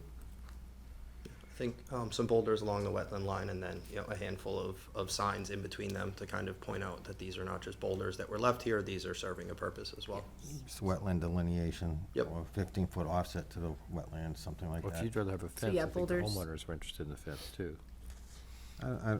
The boulders work, I'm good. Right? That's it for me. Aaliyah? Yes. When we were there, did we find Phragmites? We did not find Phragmites at this location. I think there was a bit of Japanese knotweed Okay, in Japanese. existence. Okay, and that was right next to the stream? It was very, very close to the stream. I think it would be difficult to remediate without impacting the resource area. It could be a proposal. It's also probably beyond the limit. I don't know if it'd be beyond the limit of work. But if it was within the limit of work, it might be a proposal to remove, we located a strand of, it's a very popular invasive species within yep. Shrewsbury, Japanese knotweed. Yep. Some was located on site, as it is prone to be. So if it was within the limit of work, it might be worth taking a crack at removing it. Yeah, I think anything that's, outside the 15-foot buffer area and within, the silt fence area that we're planning to work within, we'd be amenable to removing any of that gets encountered. Like you mentioned, going and extending our work into the wetland area, we're not trying to impact the wetland resource area or the, regulatory buffer areas more than we have to. But certainly anything within our limit of work, we'd be amenable to removing. Okay, did you want to say something? No. Okay, All all right, set? yep. Well Bobby? set.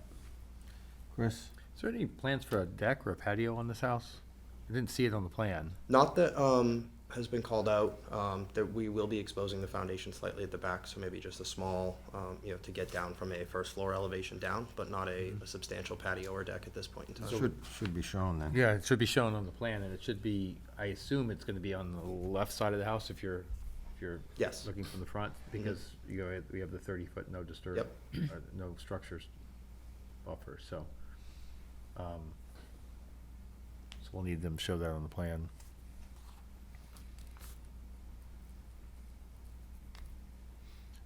No other questions, Ken? A question with regards to the well. The well meet all statutory requirements in relationship to the abutting properties? As far as we are aware, yes. We had not seen anything that would be within the buffer areas that we would need to find there. All right. So you can have a well that close to the sideline. What if the person on the house next to this has a septic system or something? Did you do any investigation? From what we saw, the septic system is a little bit further back. I believe it's 100 foot to the well. And from where we can see kind of the existence of the system, we believe we're outside of that. The well has a 20-foot offset to the property line, and we have it with outside of that as well. So you're sure that you meet those requirements? Yep, and I believe we will be submitting for a well permit as well as part of this, and we'll have that reviewed at that point in time. Because if you have to move it, then you'd have to come back. I would imagine if we were to move it, we would probably propose to move it. If we had to move it outside of the work that we're showing, we would move it up into the front corner, would be where I would assume it would need to be to get it outside of any buffers to that. So we'd keep it outside of that, or we could come back for an amendment to our order if we needed to. So you're probably gonna have to come back to show where the stairs are going to go and some other things. So could you just confirm that that well is in Yep. the right spot in relationship to the abutting properties? Mhm. Aaliyah? You said some light grading was proposed. Mhm. I'm not seeing that on the Right. grading and drainage plan. Where Am I is that? missing it? In the 30 to 15-foot buffer. I'll come over to this one here. So you can see here, we're showing this is the existing 462 contour, and we're showing that being pulled up. Oh, Some okay. of the swale area through here. So again, just to kind of create a swale to get stormwater from the side of the house, just to kind of run around. It also gives this ability to flatten out some of that back deck area. But we're tying that in at the, just outside the 15-foot buffer. And same thing down here where we're doing some, just kind of even out this slope down to the wetland as well. Okay.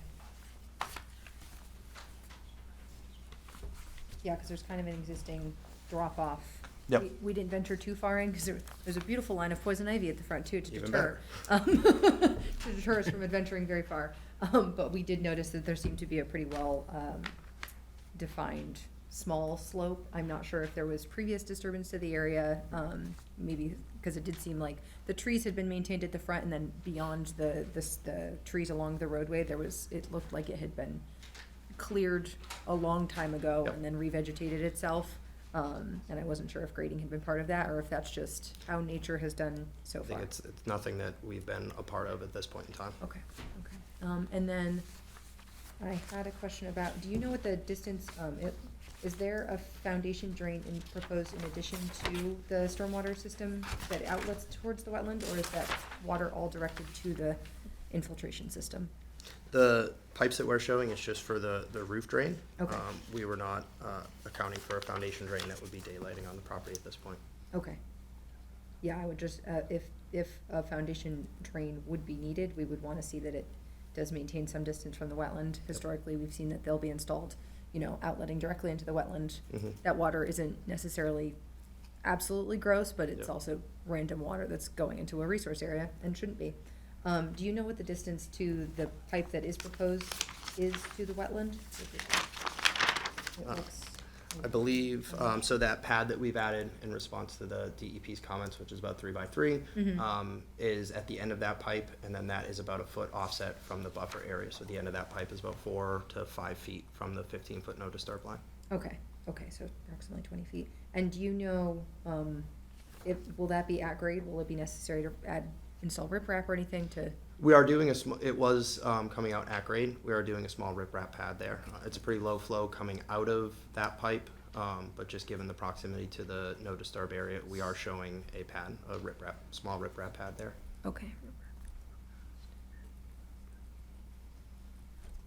And then I'm seeing the two trees that are, it looked like there were, approximately 4 or 5 trees at the roadside. Are the 2 trees that are indicated on this plan set proposed to remain? Yes. Okay, Yep. And the other 2 are approximately in the location of the driveway, so those would be removed. okay.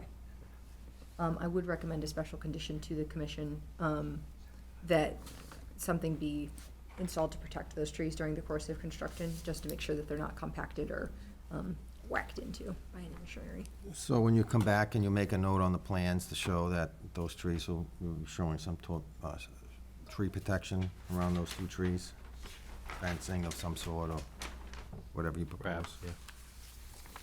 Did you include a detail of the riprap outlet as well? And I'm just not looking fast enough. I will double check and make sure that it's in there for if we're coming back, so. And to heat this, what do you propose for heating? There's no gas on the street, or what are you using for heating? I have not confirmed what they would be using for heating, but I can certainly follow up with that. Yeah.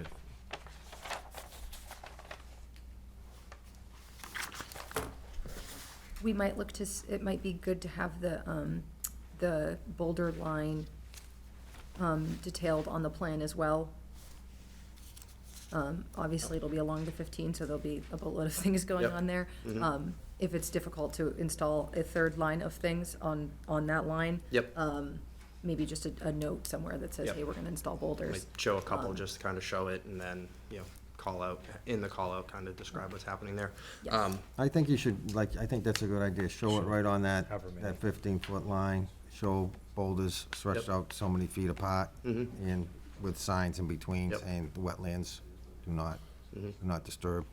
I will look to see what we have, what Proposed condition for- we typically, what distance at boulders Yep. we typically recommend so that it can be included on a future plan set, and signage that we've previously seen installed, Yep. or general language that we've seen installed, so that you could add a detail saying, hey, this is This is what's going on. approximately Yep. what signage, our signage will say. The heating is electric, Okay. just informed.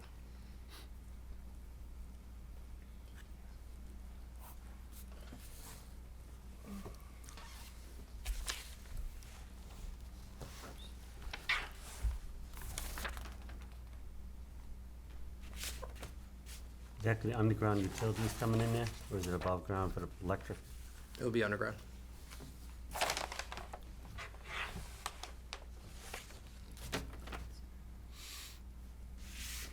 You show that too. Yeah, I don't see it on there.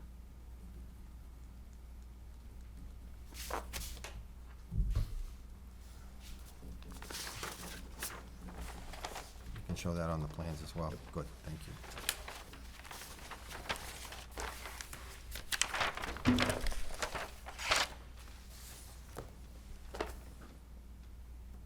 I think that's all the questions I have. Okay, any questions from the audience?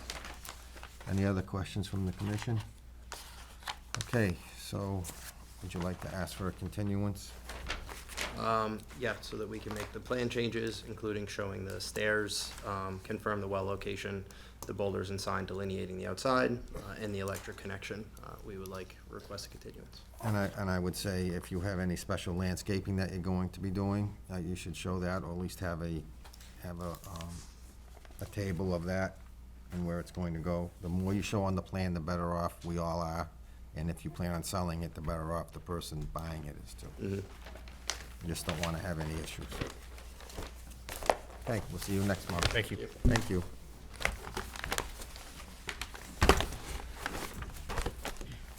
We have another new hearing. Notice is hereby given in accordance with the provisions of General Laws, Chapter 131, Section 40, in the Town of Shrewsbury Wetlands Bylaw and Regulation, that Bobby Mahatra, on behalf of B&M Affordable Construction, 46 Deerfield Road, Shrewsbury, has filed a notice of intent for the demolition of an existing single-family home and the construction of 2 single-family homes within the riverfront area at 33 and 35 Redland Street.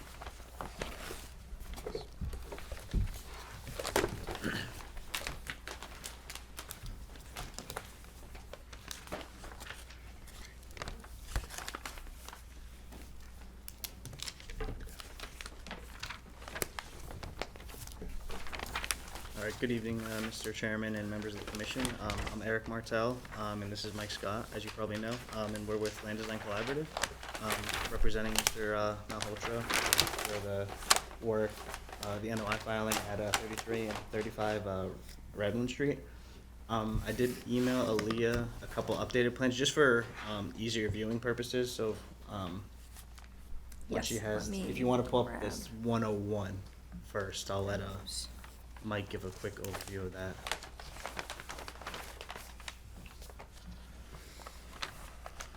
One oh one, okay. Awesome, thank you. So, Mike Scott, Land Design Collaborative, and what you're looking at here is it's the first sheet of the set, or the third sheet of the set that was what we put the aerial photo on it, just so you can get a sense of what's out there. So presently, there's a single-family home, more or less in the middle of the property. Here, central to the property. Many years ago, the former owner went to the zoning board of appeals and received approval to create 2 lots. So there's a black line here. That would have left the existing home conforming and created a second lot in this location. The wetland system and the stream are on the left or west side of the site, and Redland's at the bottom. So the new proposal is to subdivide, demolish the existing homes and A&R the property, so that rather than line being here and keeping this house goes and the new line would be this yellow line. So there'd be a home here and a home here. And that's what you see on the other plans.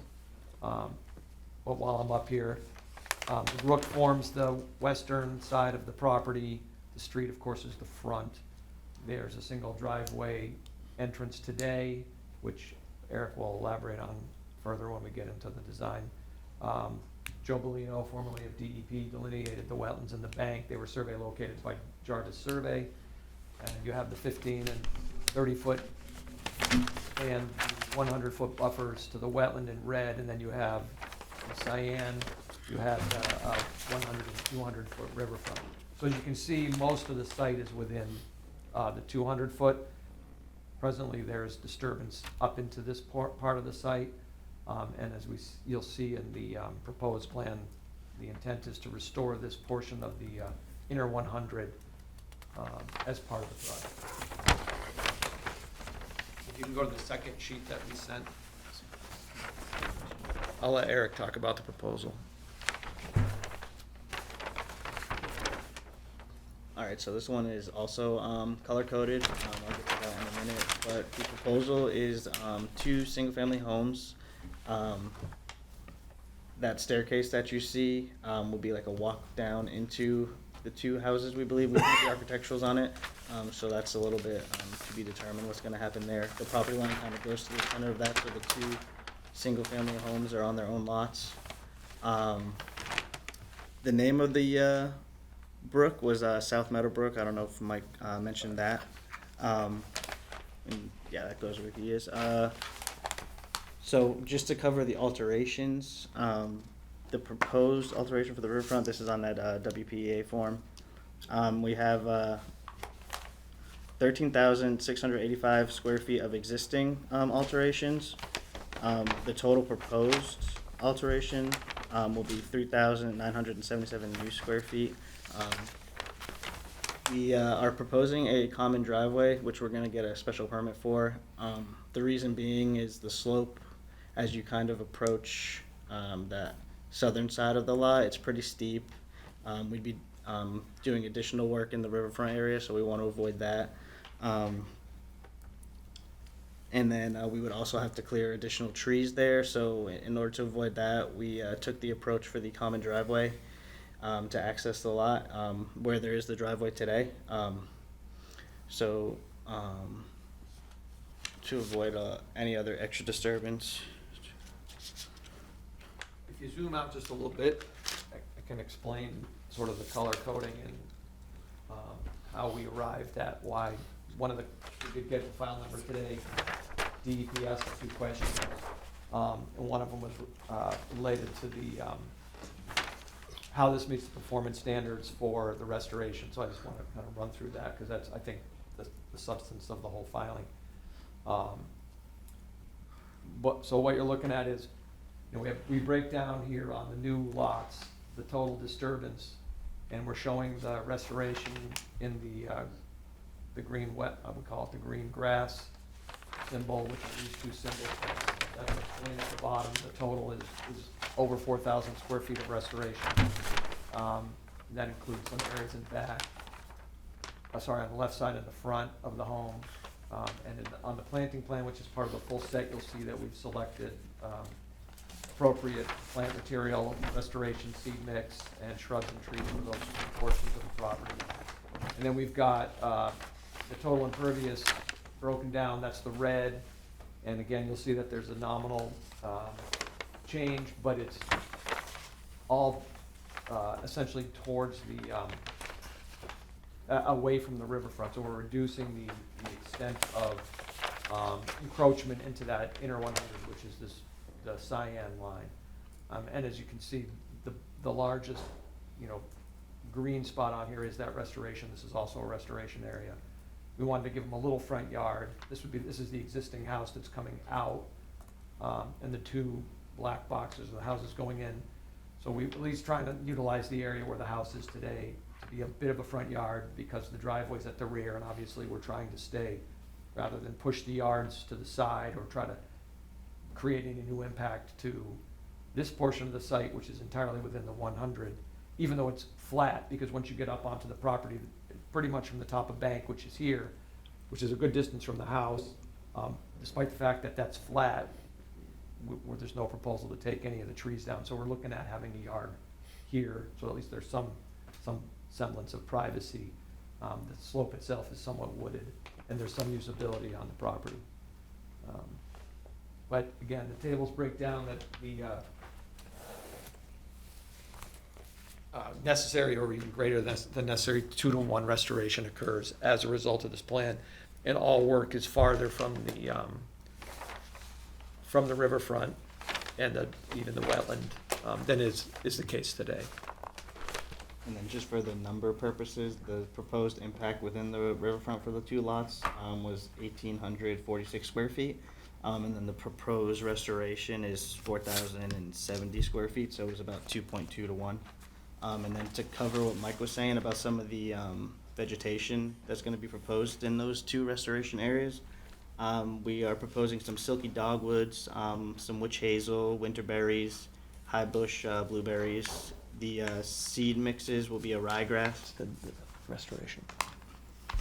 And then the restoration area seed mix will be New England Conservation Wildlife Mix from New England wetland plants.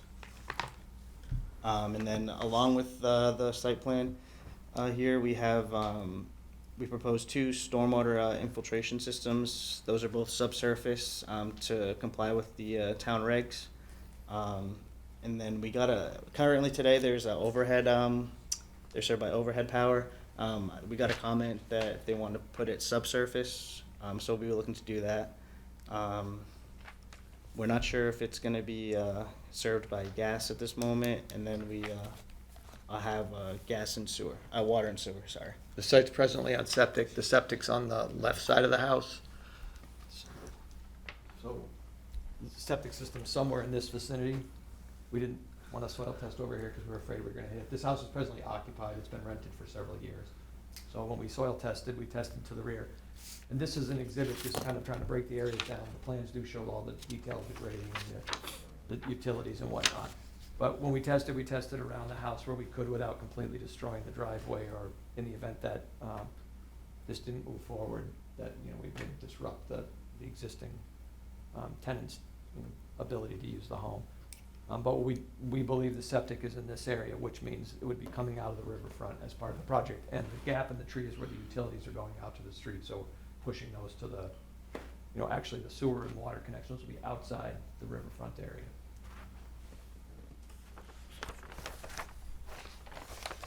And then also to protect the west side of the site, we are proposing filter socks with the silt fence for erosion control, and then there'll be inlet protection with the catch basins in Redland Street. Yeah, that's noted inside the full plan set, which you have in front of you.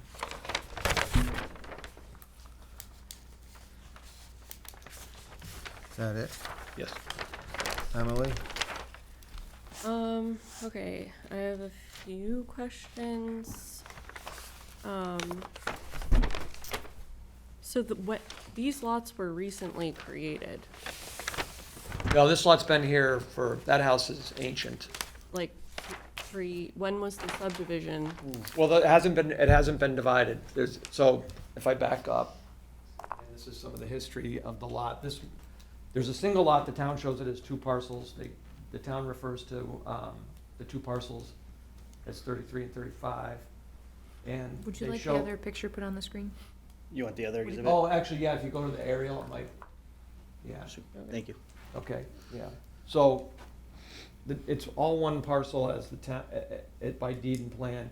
The town refers to it as 2 parcels. You can see this black line with the N or Z symbol. That means that it's under common ownership. This is effectively the line that was approved by the zoning board many years ago, but they never filed an A&R. But there was a plan prepared by Jarvis. And at that time, the intent was to build one house over here, leave this house as it is. So what we're proposing here is to go to the planning board, and we're in front of the board for a common driveway special permit application. If that's acceptable to them, we would go to the board with an A&R plan to create this second lot, move the line over a few feet, demolish the house and install two, or construct two homes. Okay. But the lot itself has been there. The road, Redland, Oak used to end here. And so when Oak was extended, So I guess what I'm getting at is, for the purposes of the Rivers Act, it was in existence prior to 96. that's correct. Okay. Yes, the home's been there a lot longer than that. Okay. I guess the other question is, are you filing under the redevelopment, or are you meeting the performance standards under the act? So this is meeting the performance standards by virtue of the fact that all the work is beyond, there's no new encroachment and it's restoration. It's redevelopment because but it meets the standard in terms of, there's no increase of up to the 10% or beyond. Okay. And What is the total riverfront area on the lot? it's, on the NOI file, we have it 37,000 square feet. Okay, And there's the existing alteration is on the order of 14,000, so roughly half of the lot is presently altered. are you counting lawn area as So we're counting, degraded, No, or- just what's paved.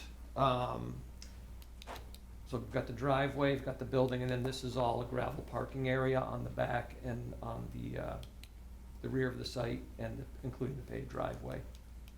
We've got on the order of 13,000 square feet. That includes the house, the septic's over here, the driveway, and the gravel parking area as well. This, it's not obvious because there's trees over it, but that's a paved driveway.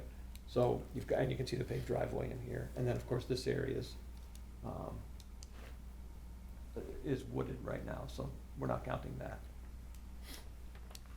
Okay, and then after this proposed development, the total alteration of riverfront area would be? so it's reduced, so if you go back to the graphic, I can read from my plan. So if you look at the bottom right corner of the last sheet, it breaks it down based on the new lot, so what would be the yellow? If you go, yeah. So there'd be no alteration within, or no new impervious within the 100, there would be, alteration within the 100. No new alteration with pervious material within the 100. Then inside the 200, there is on the order of 2,900 feet, and that's with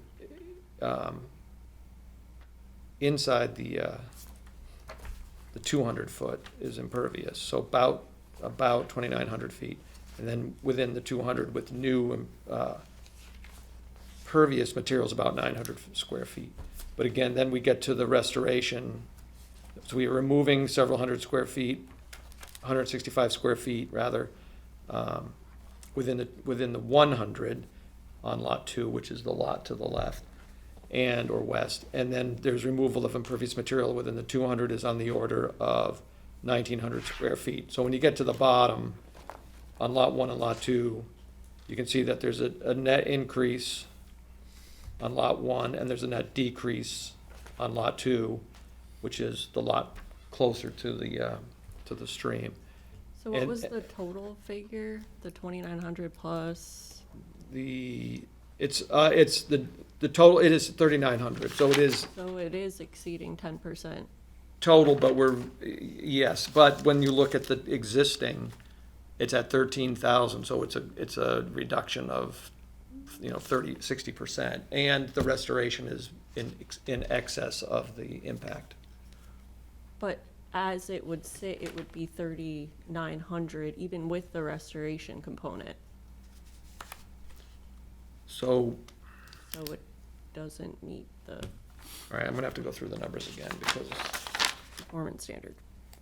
All right, let me go back through the numbers. We'll give you a second. I'll give you a number, the breakdown, because when we do the numbers, it adds up to the reduction of required restoration is 3,900, and I mean, the required 2-to-1 is 3,900, and the new alteration is the 1,800. But I'll give you a better summary here because I can see where the form appears to be incorrect, where it says 3,977.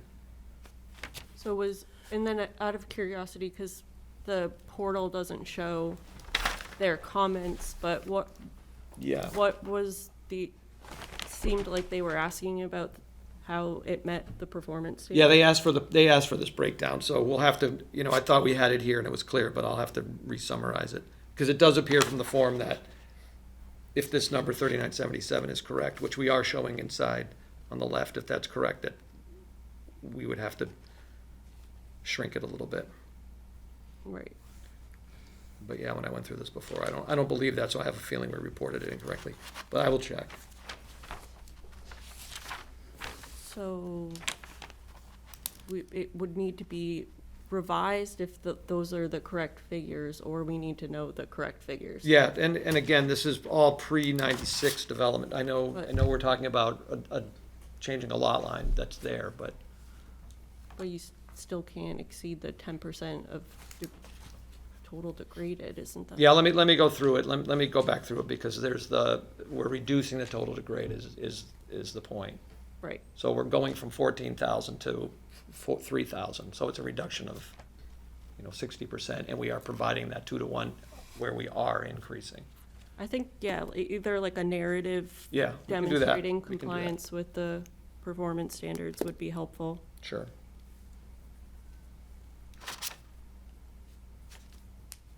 You all set? Yeah, I think I'm all set. Diane?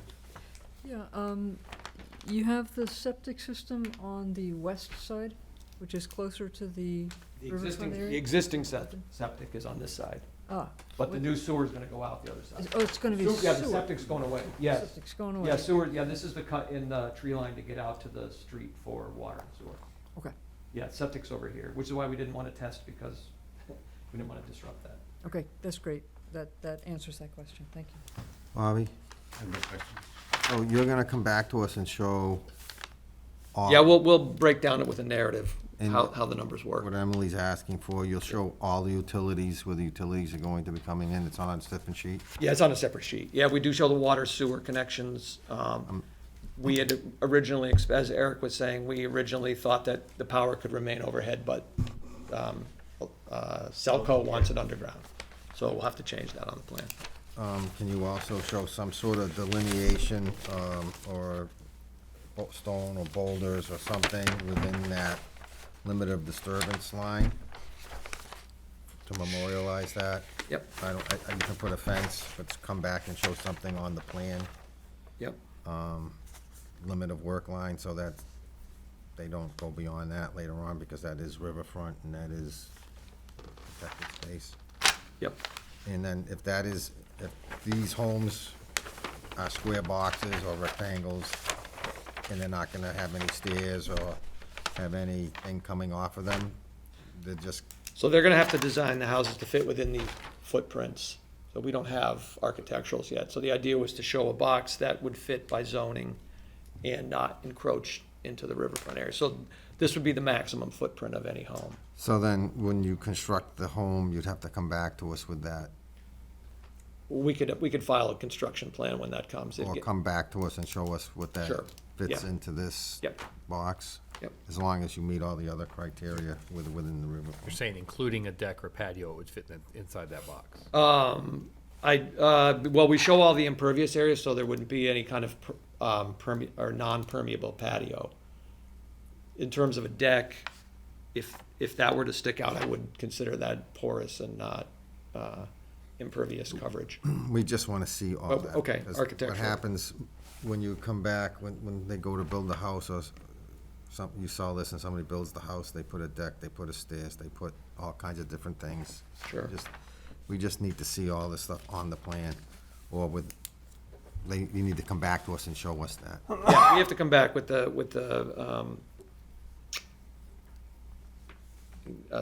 corrected, we didn't have the color coding quite right anyway.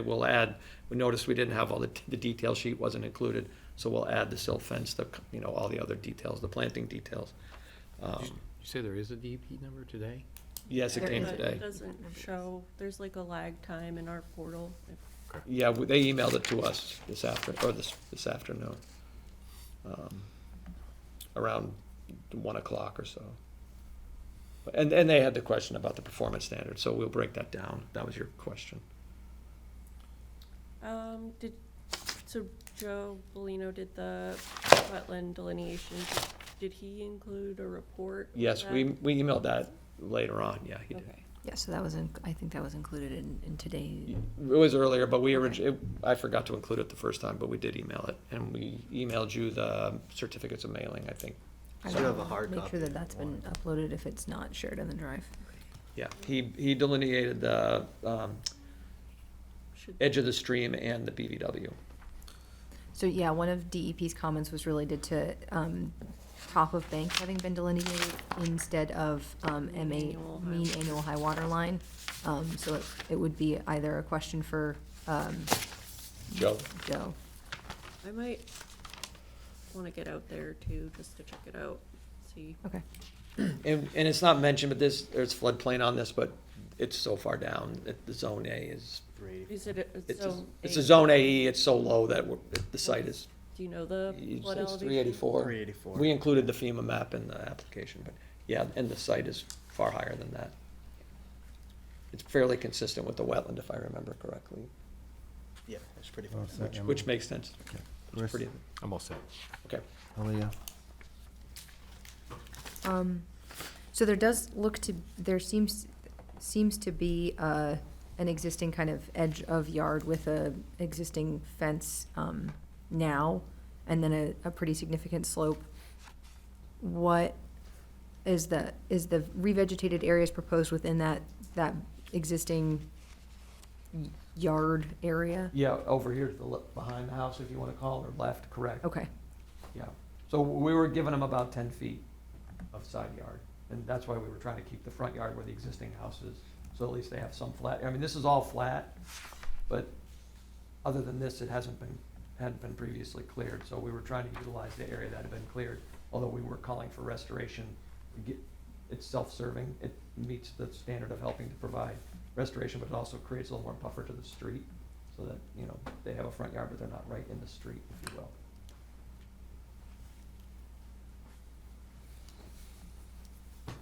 And then I did just want to note, it did seem that different construction materials or debris had kind of accumulated along the slope in previous years that would have been within the riverfront area. I would recommend a special condition in the future that those materials be removed. Diane and I noted a boat. You're talking about on the left side. Yeah, there's materials, I think, throughout the slope. On the south You wouldn't want to start excavating to unearth any Yep. materials that have been deposited there, but it was pretty clear just from the surface that a good trash cleanup should be conducted to remove the various Tire, Snapple bottles and tires. Tires, Boat is so- huge. Yeah. And awful. Yeah, random stuff has been deposited. in And the that's area. sitting up, so it could be dragged out. Yes, Okay. Yes, yeah. it's a Yeah, it was fiberglass located boat in with foam on the inside, a sailboat. Okay. And then, revised plans will be submitted indicating the erosion control and the limit of work for the project, because that, Yeah, that's on there is another, this sheet doesn't include it, but in the full Okay. set, there is a erosion and sediment control plan. okay. So, yeah. Do you know how much, it does seem pretty flat at the existing house grade. Do you know how much grading will need to be conducted in addition to, It's really the driveway, okay, yeah. Once you get up to the top, it's flat and it's it's gonna flat stay enough, that? right? Okay. So we weren't proposing any substantial grading. It's, obviously, they're gonna, when they pull trees, they'll have to regrade around that. And when they backfill the house, they'll have to regrade around the existing house. They'll have to refill that hole, and whatever they pull the septic out, that'll have to be backfilled. But the extent of grading is essentially the driveway coming up, because it's got to meet the town standard, it's got to be wider. That's the bulk of the work. And then will the area, it is outside of the riverfront area, but will the area that will be devegetated for the installation of those utilities be revegetated? It would I know just it's be like a slope, grass, too. because it would just be lawn, because there's gonna be water and sewer under there, so they're not gonna want tree roots growing into their sewer system. And we showed a single line, and I think the town wants 2 lines, but yeah. I think they want separate sewer lines, so we're gonna have to split it up. We tried to do it with one to avoid more cutting. But that was a DPW comment.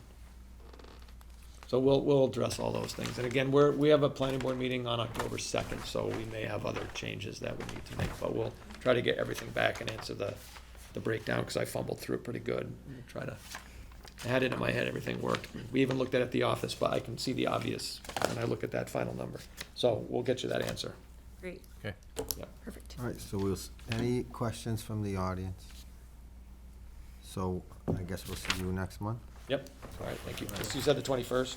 Yes. Okay. Take care. Thank you. Thank you. Okay.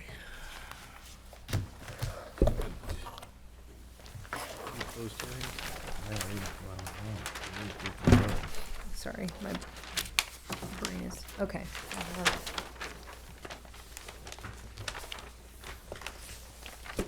One, two, three, four. Closed, request for determination of suitability. Correct. Negatives.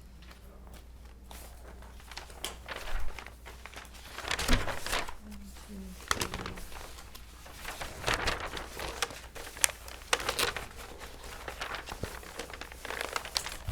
Print off these codes.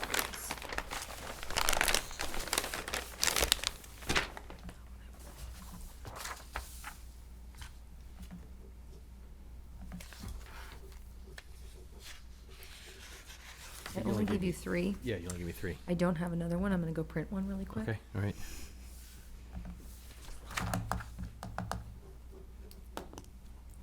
We'll sign slowly. Yes. Take your time. Really lean into it. Make sure every letter is exact.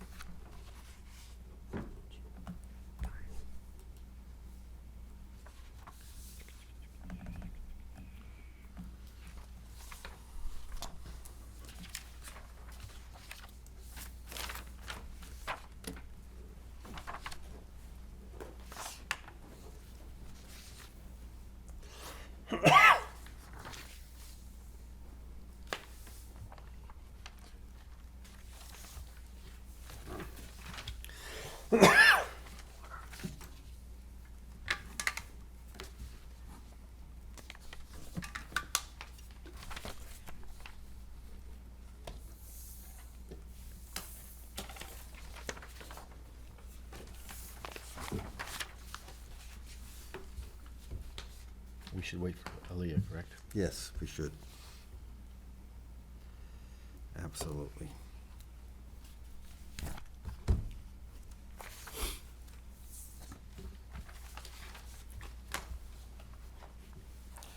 Pass those back.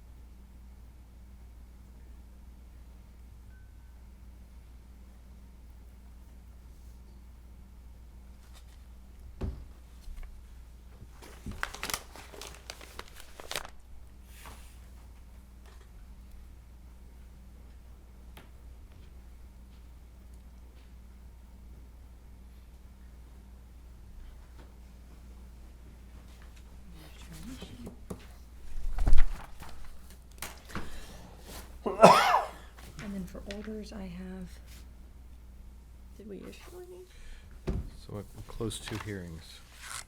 We closed 32 Jordan Ridgeland Pond. Road. And we closed Walnut Street. 355 Grafton? 355 Grafton. No. So, with 32 Ridgeland, I have 3 conditions.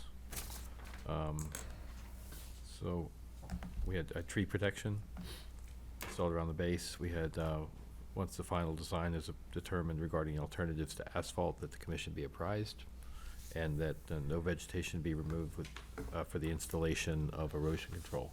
Anything else? That was, I think, it.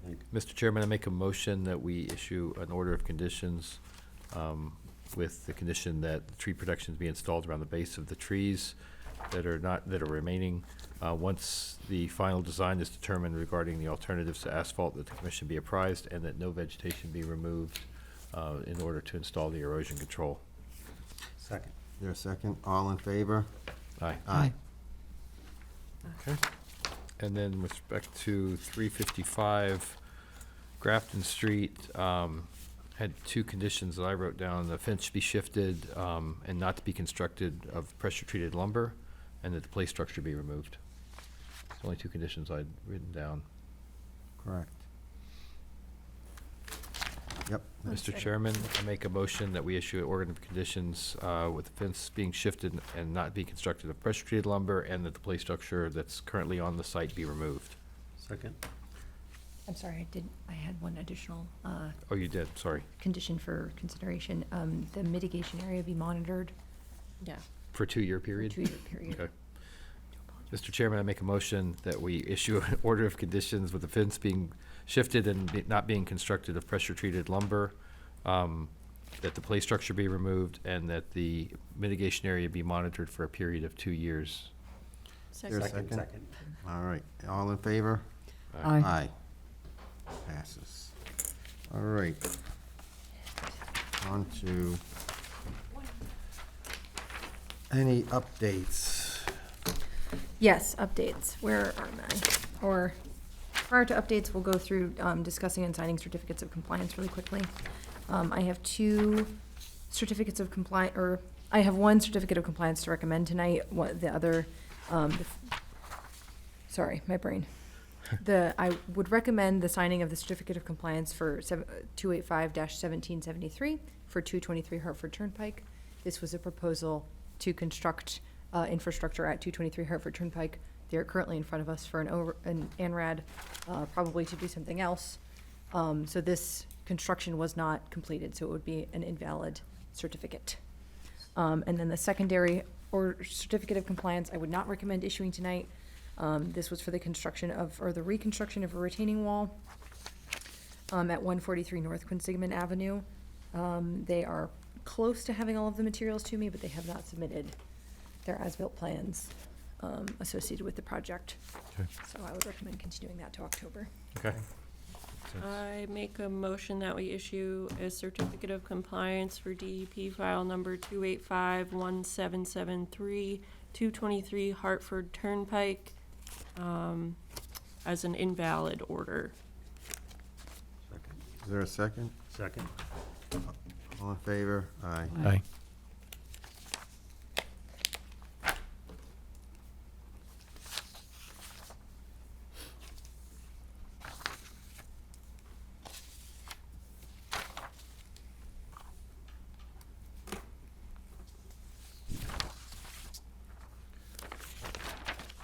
And then onward and forwards to updates, I apologize. The first the first update I have is for 124 Memorial Drive. On August 15th, a notification of violation letter was issued to 124 Memorial Drive for the construction of a patio area and pool within the 15 and 30-foot buffer areas to a wetland area, and then within riverfront area as well. During the course of talking to the homeowners, it was noted that additional construction has occurred in the last few months. I believe the homeowners are somewhere, yes, are here, if they would like to speak kind of to the history of the area. Yep, hello, my name is Sheetal Kuchwara. My husband, Raj Upalapati. Yep, so we just wanted to give you, the history behind, that. So, in 2020, I believe, this is COVID time, so we didn't realize that, I know there was wetlands, we didn't realize the buffer law was there. So we did, made a makeshift pool for the kids because we were stranded, nowhere to go. And, eventually my daughter, she is now playing tennis, and she is, already in the high school, working with the high school team. So And during that time, we had the tax assessor come in and look at the property, and, again, we didn't know that this was the rule, right? So there was nothing that was, provided to us that, okay, there's something going on. And because the ground was already leveled, we checked with the town and said, for a tennis court, do we need a permit? So if it's in your backyard and if it's not under construction, so you don't need a permit for that, right? Because it was, we had already leveled the ground, and there was, getting a net there for her to play. So, and then of course we received a violation notice, end of August. And then, of course, we spoke to her yesterday, and then we got an email today saying, you have to basically restore the area, and we've paid a lot of money for that area, and again, it's for our children. So, but I understand that it was. We definitely made a mistake there. Understandable, but we're trying to see if there is something that we can do to. This Okay, is so, the map? just so Aaliyah, what went wrong here? So where are we, and what should we have them come in with a NOI or something? So I did speak to DEP about it because it's kind of, it's a larger scope than I'm familiar with for issuing enforcement-related activities. Typically, an NOI is issued, or an NOI is submitted for work that would be permittable under the Act. Mhm. With the bylaw that we have in place, the activities that have been completed, we probably would not be able to permit. It would need waivers, so many waivers, it wouldn't meet our bylaw anymore. So typically, work like that, where it is, restoration is probably needed more than permittable or permittable acts, would be done under an enforcement order. And it would be to restore some amount of the area with the majority of the property is within the riverfront area. You can see a stream is located to the east of the property, or is on the property, but is located to the east of the structures. And then obviously associated with that stream is a small ponded area. Probably things that would need to be restored would be areas that are within the 15 or 30 foot area, the 15 or 30 foot structure and alteration buffers under the town bylaw. An NOI could be submitted for work that is outside of our buffer areas, but is within the riverfront area. So it would just be a proposal to, under the enforcement order, it would be a proposal to restore the areas that need to be restored or are in violation of our bylaw. And then under an NOI that would be filed, it would be for work within the riverfront area that would be permittable. So we typically will see permitting within the 100 to 200 foot buffer within the confines of square footage acceptable for the lot. So it's a lot of different things that can. So where do we fall, and where is this in consideration of 30 foot of what is in 30 feet, within 30 feet? So probably the first step would be the issuance of an enforcement order that requests that the applicant or the homeowners have the area delineated and establish the amount of area that has been impacted by buffers, that has impacted buffer zones and riverfront area. Because then we can at least put some numbers to what has happened. Because I can look at aerials like this and I can estimate and say, hey, we think this patio is right up to the edge of the wetland, but it might be that is not the case, or I'm dealing in different amounts of square footage that a wetland scientist would be able to delineate and say, hey, this is where the wetland is, this is where it is in relation to that. We'd be guessing or speculating. So does that fall, Yes, so exactly. with the enforcement order, that you would ask them to provide us a plan showing the areas that have been disturbed and what has gone on with the project? Yes, so an initial enforcement order would probably be issued not as an additional restoration, but kind of at this point, it would be fact-finding, just kind of trying to figure out where the wetlands are, what all resource areas we have, because we have floodplain, we have riverfront area, we have a ponded area, we might have BVW associated with those spaces, lots of different fun wetlands going on here. and having a wetland scientist figure out what they all are and figure out what the current impacts to those resource areas or their buffers are. Then these fine folks can come back to us under the enforcement order and say, here's what we found.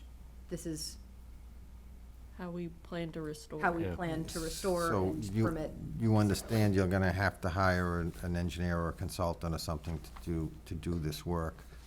And probably mostly a wetland scientist. Wetland scientist, and with your lot plan, your plan has to show everything on a plan. So you have to show the riverfront, the wetlands, the wetland boundaries, and any work that you did on your lot, that, and it'll show if it falls within any of those boundaries.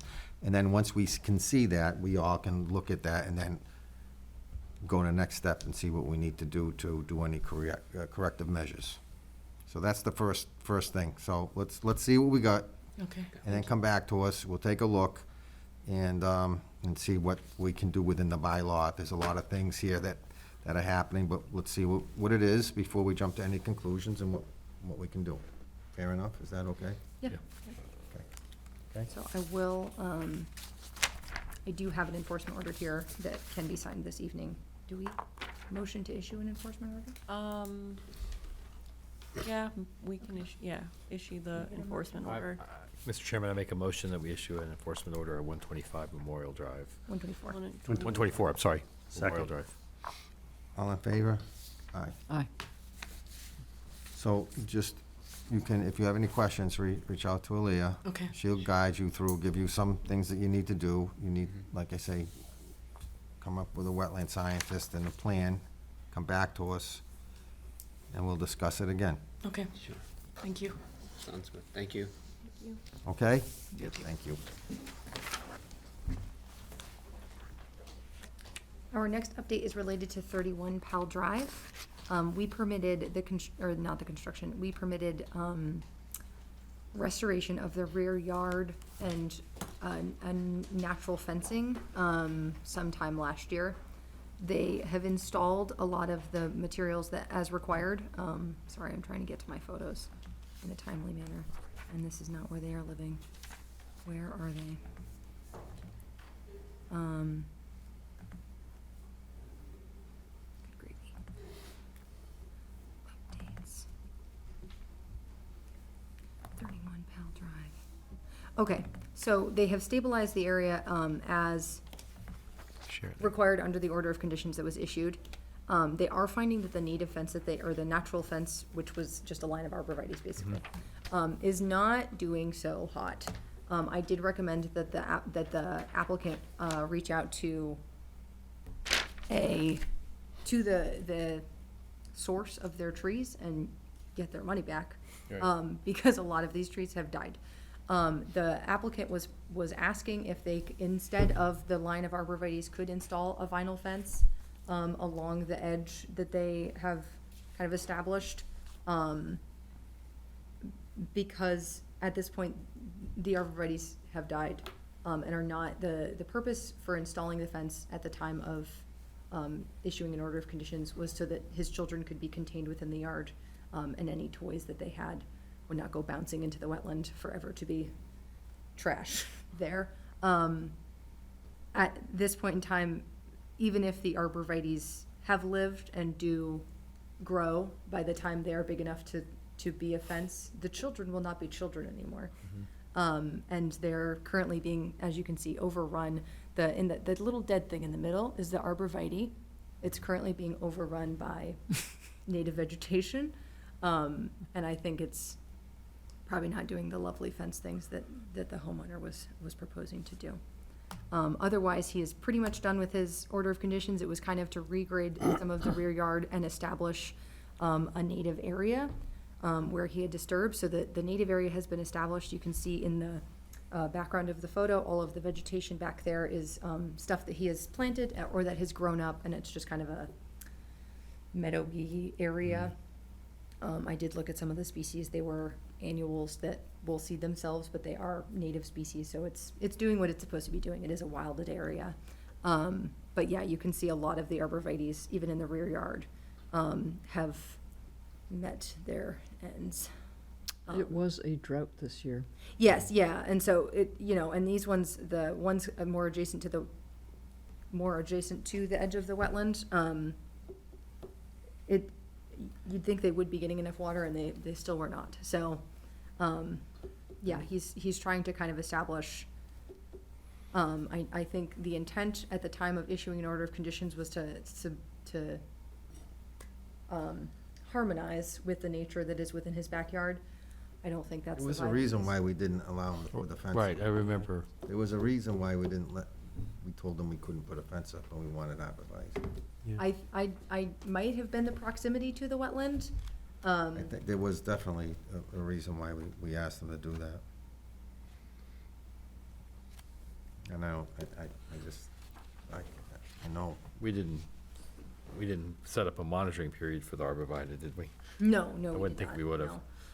Yeah, and there wasn't, because it was all upland area. No. We know may have when- wanted to see that it was revegetated, and I don't think he's proposing to remove the arborvitaes. I think he would just put them along the interior. He had removed trees, which was why he initially had come to us in the rear yard. So we'd asked that he replant the area with native species, and he has done that for that section of yard. But yeah, I think he would want to install the vinyl fence in front of the area of arborvitaes. We denied that. Do you remember when this was, that we Let me issued see. the order? Last fall? Yeah, it was sometime in the early fall, I think it was almost a year ago.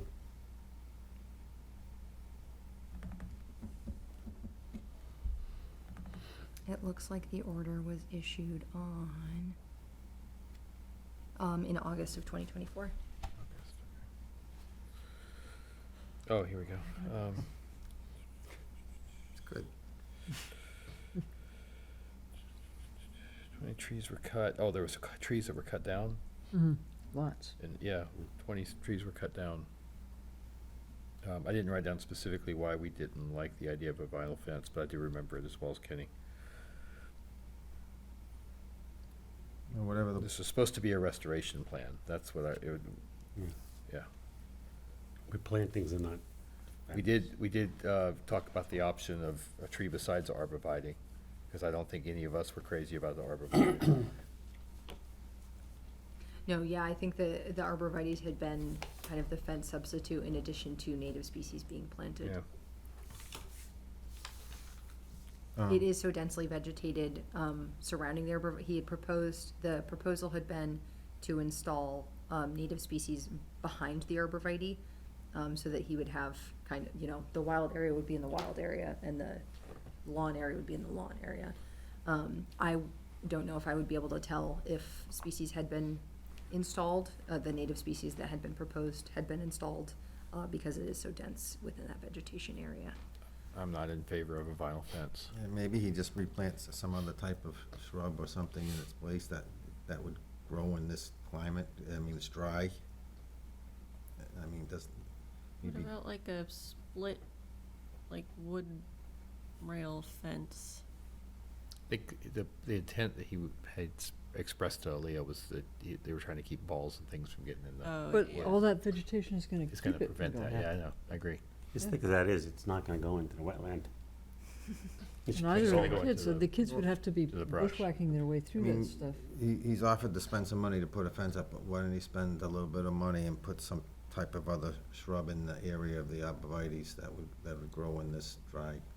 Yeah, I could speak to him about an alternative species to the arborvitaes. I think he had trouble, the contractor that he had hired for the installation of the arborvitaes, I think he had trouble with. Okay. Well, there's other people that do it. Yes. I mean, you gotta water them. I mean, you have to water them, Yeah, especially this year. yeah. Another option, I don't think we required the arborvitae, did we? No. I think that was his requirement. So the other option would be to not plant anything there and just let it continue to fill in like it's filling in. Yeah, I think he wanted, the thing was to maintain some yard area and some native area. Mhm. I think he's, if I can not speak for anyone other than myself, but if I remember correctly, he really wanted like a very civilized area for his yard, and he didn't want the wildness so much. Mhm. And so visually, he wanted to hide the wildness. Yes. Yeah. Yeah, I think. Again, this was because something had already been cut down, right? Yes. Yes. There was a ton of trees. Yep, so. Okay. Okie dokie. I'll let the homeowner know. And the last one I have, we'll probably speak briefly to an update that is not included on here, but I wanted to touch on 382 Hartford Turnpike and 50 Clue Street. They also received a notification of violation letter on August 15. This was for the construction of the parking area with dumpsters and probably 18-wheelers installed on the parking area adjacent to the wetland. The property owner has asked that his tenant remove all the vehicles from that area outside of the 100-foot buffer zone. And they have been working on removing all of those vehicles. And then they had removed vegetation to create this parking area and had kind of stacked the trees that they had removed along the edge of the area. So they'll be moving taking the trees that were removed and kind of placing them along that 100-foot buffer zone, or that 100-foot buffer line, so that there is not a yen to go back into that area after that, and then they'll be reseeding the area. Okay. The It's not property paved, owner right? provides almost weekly updates It was to let you know gravel, how I it's believe. vibing. Gravel, yep. Yes, yeah, it was a gravel lot. It was not paved.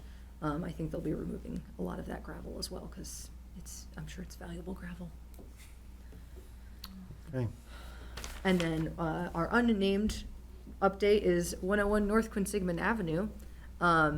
In the course of also working on the RDA for 97 and 99 Quinsigamond Avenue, we've seen continued work at 101 North Quinsig. A lot of the work is related to the retaining wall that runs east-west on the property, on the side of the property. They have been in contact with the building department to figure that out, because that's more of their jurisdiction than mine or ours.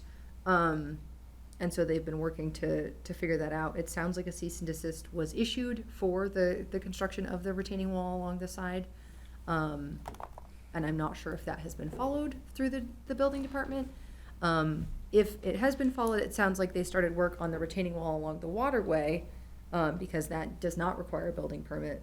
Unfortunately, they started that without installing erosion control. So it was noted today that dirt was observed in the lake.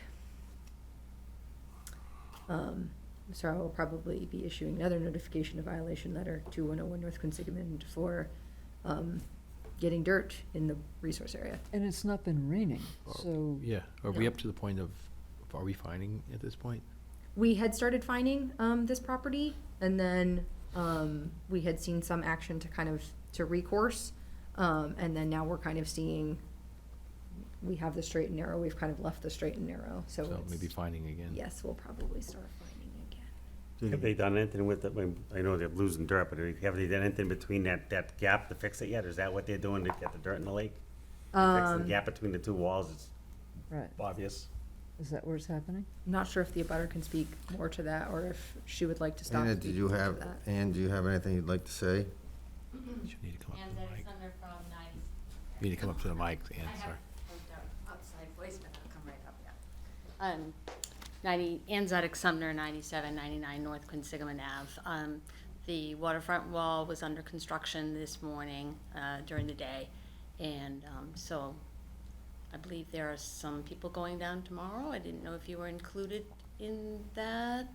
I will 8:30. make sure I add myself to that. That would be wonderful, because I believe that would be a time that they'll be showing what work has been done. Okay. Yeah, I'm not sure if that was included on It that. looks as if Add the myself. gap is much smaller now, Oh, but anyway, I don't really want to speak to what's been done, but the gap has not been addressed. And then, yeah, the gap that is within the wall at the water's edge would not be subject to, none of that wall would be subject to a building permit. It is too short, supposedly. And that's where the engineer was supposed to be looking at, observing the construction and making sure it was. Yes, yeah, it sounds like David Sadowski has been on site for the majority of and has, has been on site for the majority of construction. I'm not sure if he's able to provide instantaneous recourse when that is needed. But yes, it was a requirement of the order of conditions that he be on site during those reconstructions and that he re-site it when the wall is finished at the water's edge. And that it be an engineered retaining wall. The gap itself is not just filled. Right. And the grade is consistent with what my wall is. Yes, prior to, what was it, May or June, maybe? We had an initial site visit with the building department for the construction of the sidewalls. And then at that point in time, we looked to address the problems that had been identified for the wall along the water. Through many instances of rebuilding that wall, it is just kind of starting crooked. So during that period of time, we said, hey, the engineer you need to get down to the bottom of the wall, establish that the bottom of the wall, the base, is straight, so that you're building on a nice strong foundation, so we don't have to keep doing this. Which means after drawdown. I am not sure. It sounds like they are restarting work on the lower wall prior to drawdown. In that instance, they do need to install significant. We typically will see bales installed in the water if you're proposing to do work outside of the drawdown period, because you get so much wave action, and a silt fence doesn't typically cut it for in water erosion control. Or we'll either see bales installed, so straw or hay bales, or a boom, one of the floating booms installed. That would be ideal. Yeah. Floating boom. Yeah. That'll solve a lot. They had removed, I had noted that was silt fence in the water that was no longer serving its purpose. It kind of floated along in the current, that needed to be removed, and that there was a couple of other debris that needed to be removed from the water. They had been removed. I don't think they'd been removed from the site, but they had been removed from the water. Yes, yeah. There's just a lot of dirt on site too, so I can imagine it would be simple for the dirt to make its way to the water with just the sheer amount of If it rains. available on site. They're just moving. They're moving dirt around. Yeah, it's all dry. They're just moving dry dirt around. Can we stipulate there has to be a skirted boom that's in there that protects it, or they can do what they want as long as we agree with it? If with additional enforcement action, probably we could specify, because at that point would be restoration of a resource area to kind of like, hey, you need to be doing things to make sure the wetland is protected. Well, perhaps if you're there tomorrow, you can recommend that they do that. They need to do it. Yeah. I mean, they need to do something. Silt fence isn't gonna work in No. the water, so if they needed a weighted boom, that would be perfect. Yeah. That would help. Even the hay bales, it's just the water's gonna. It's gonna just go away. Yeah. Thank you. All right. Thank you. Thank you, Ann. See you tomorrow, Leah. See you tomorrow. 8:30. Anything else? Correspondence? Yes, we received correspondence from Maya Pope on behalf of New England Power Company. We had issued an order of conditions for a lot of work on the power lines within the community. They were just kind of issuing a notification that they were going to be doing routine maintenance associated with that under their order of conditions. So I just wanted to provide an update. It's already under the order, it's just routine maintenance. Okay. Yep, it's just associated with that. I do not think I have anything else. We have a motion to adjourn. The chairman, I make a motion that we adjourn. There you go. All in favor? Aye. Aye. We are adjourned.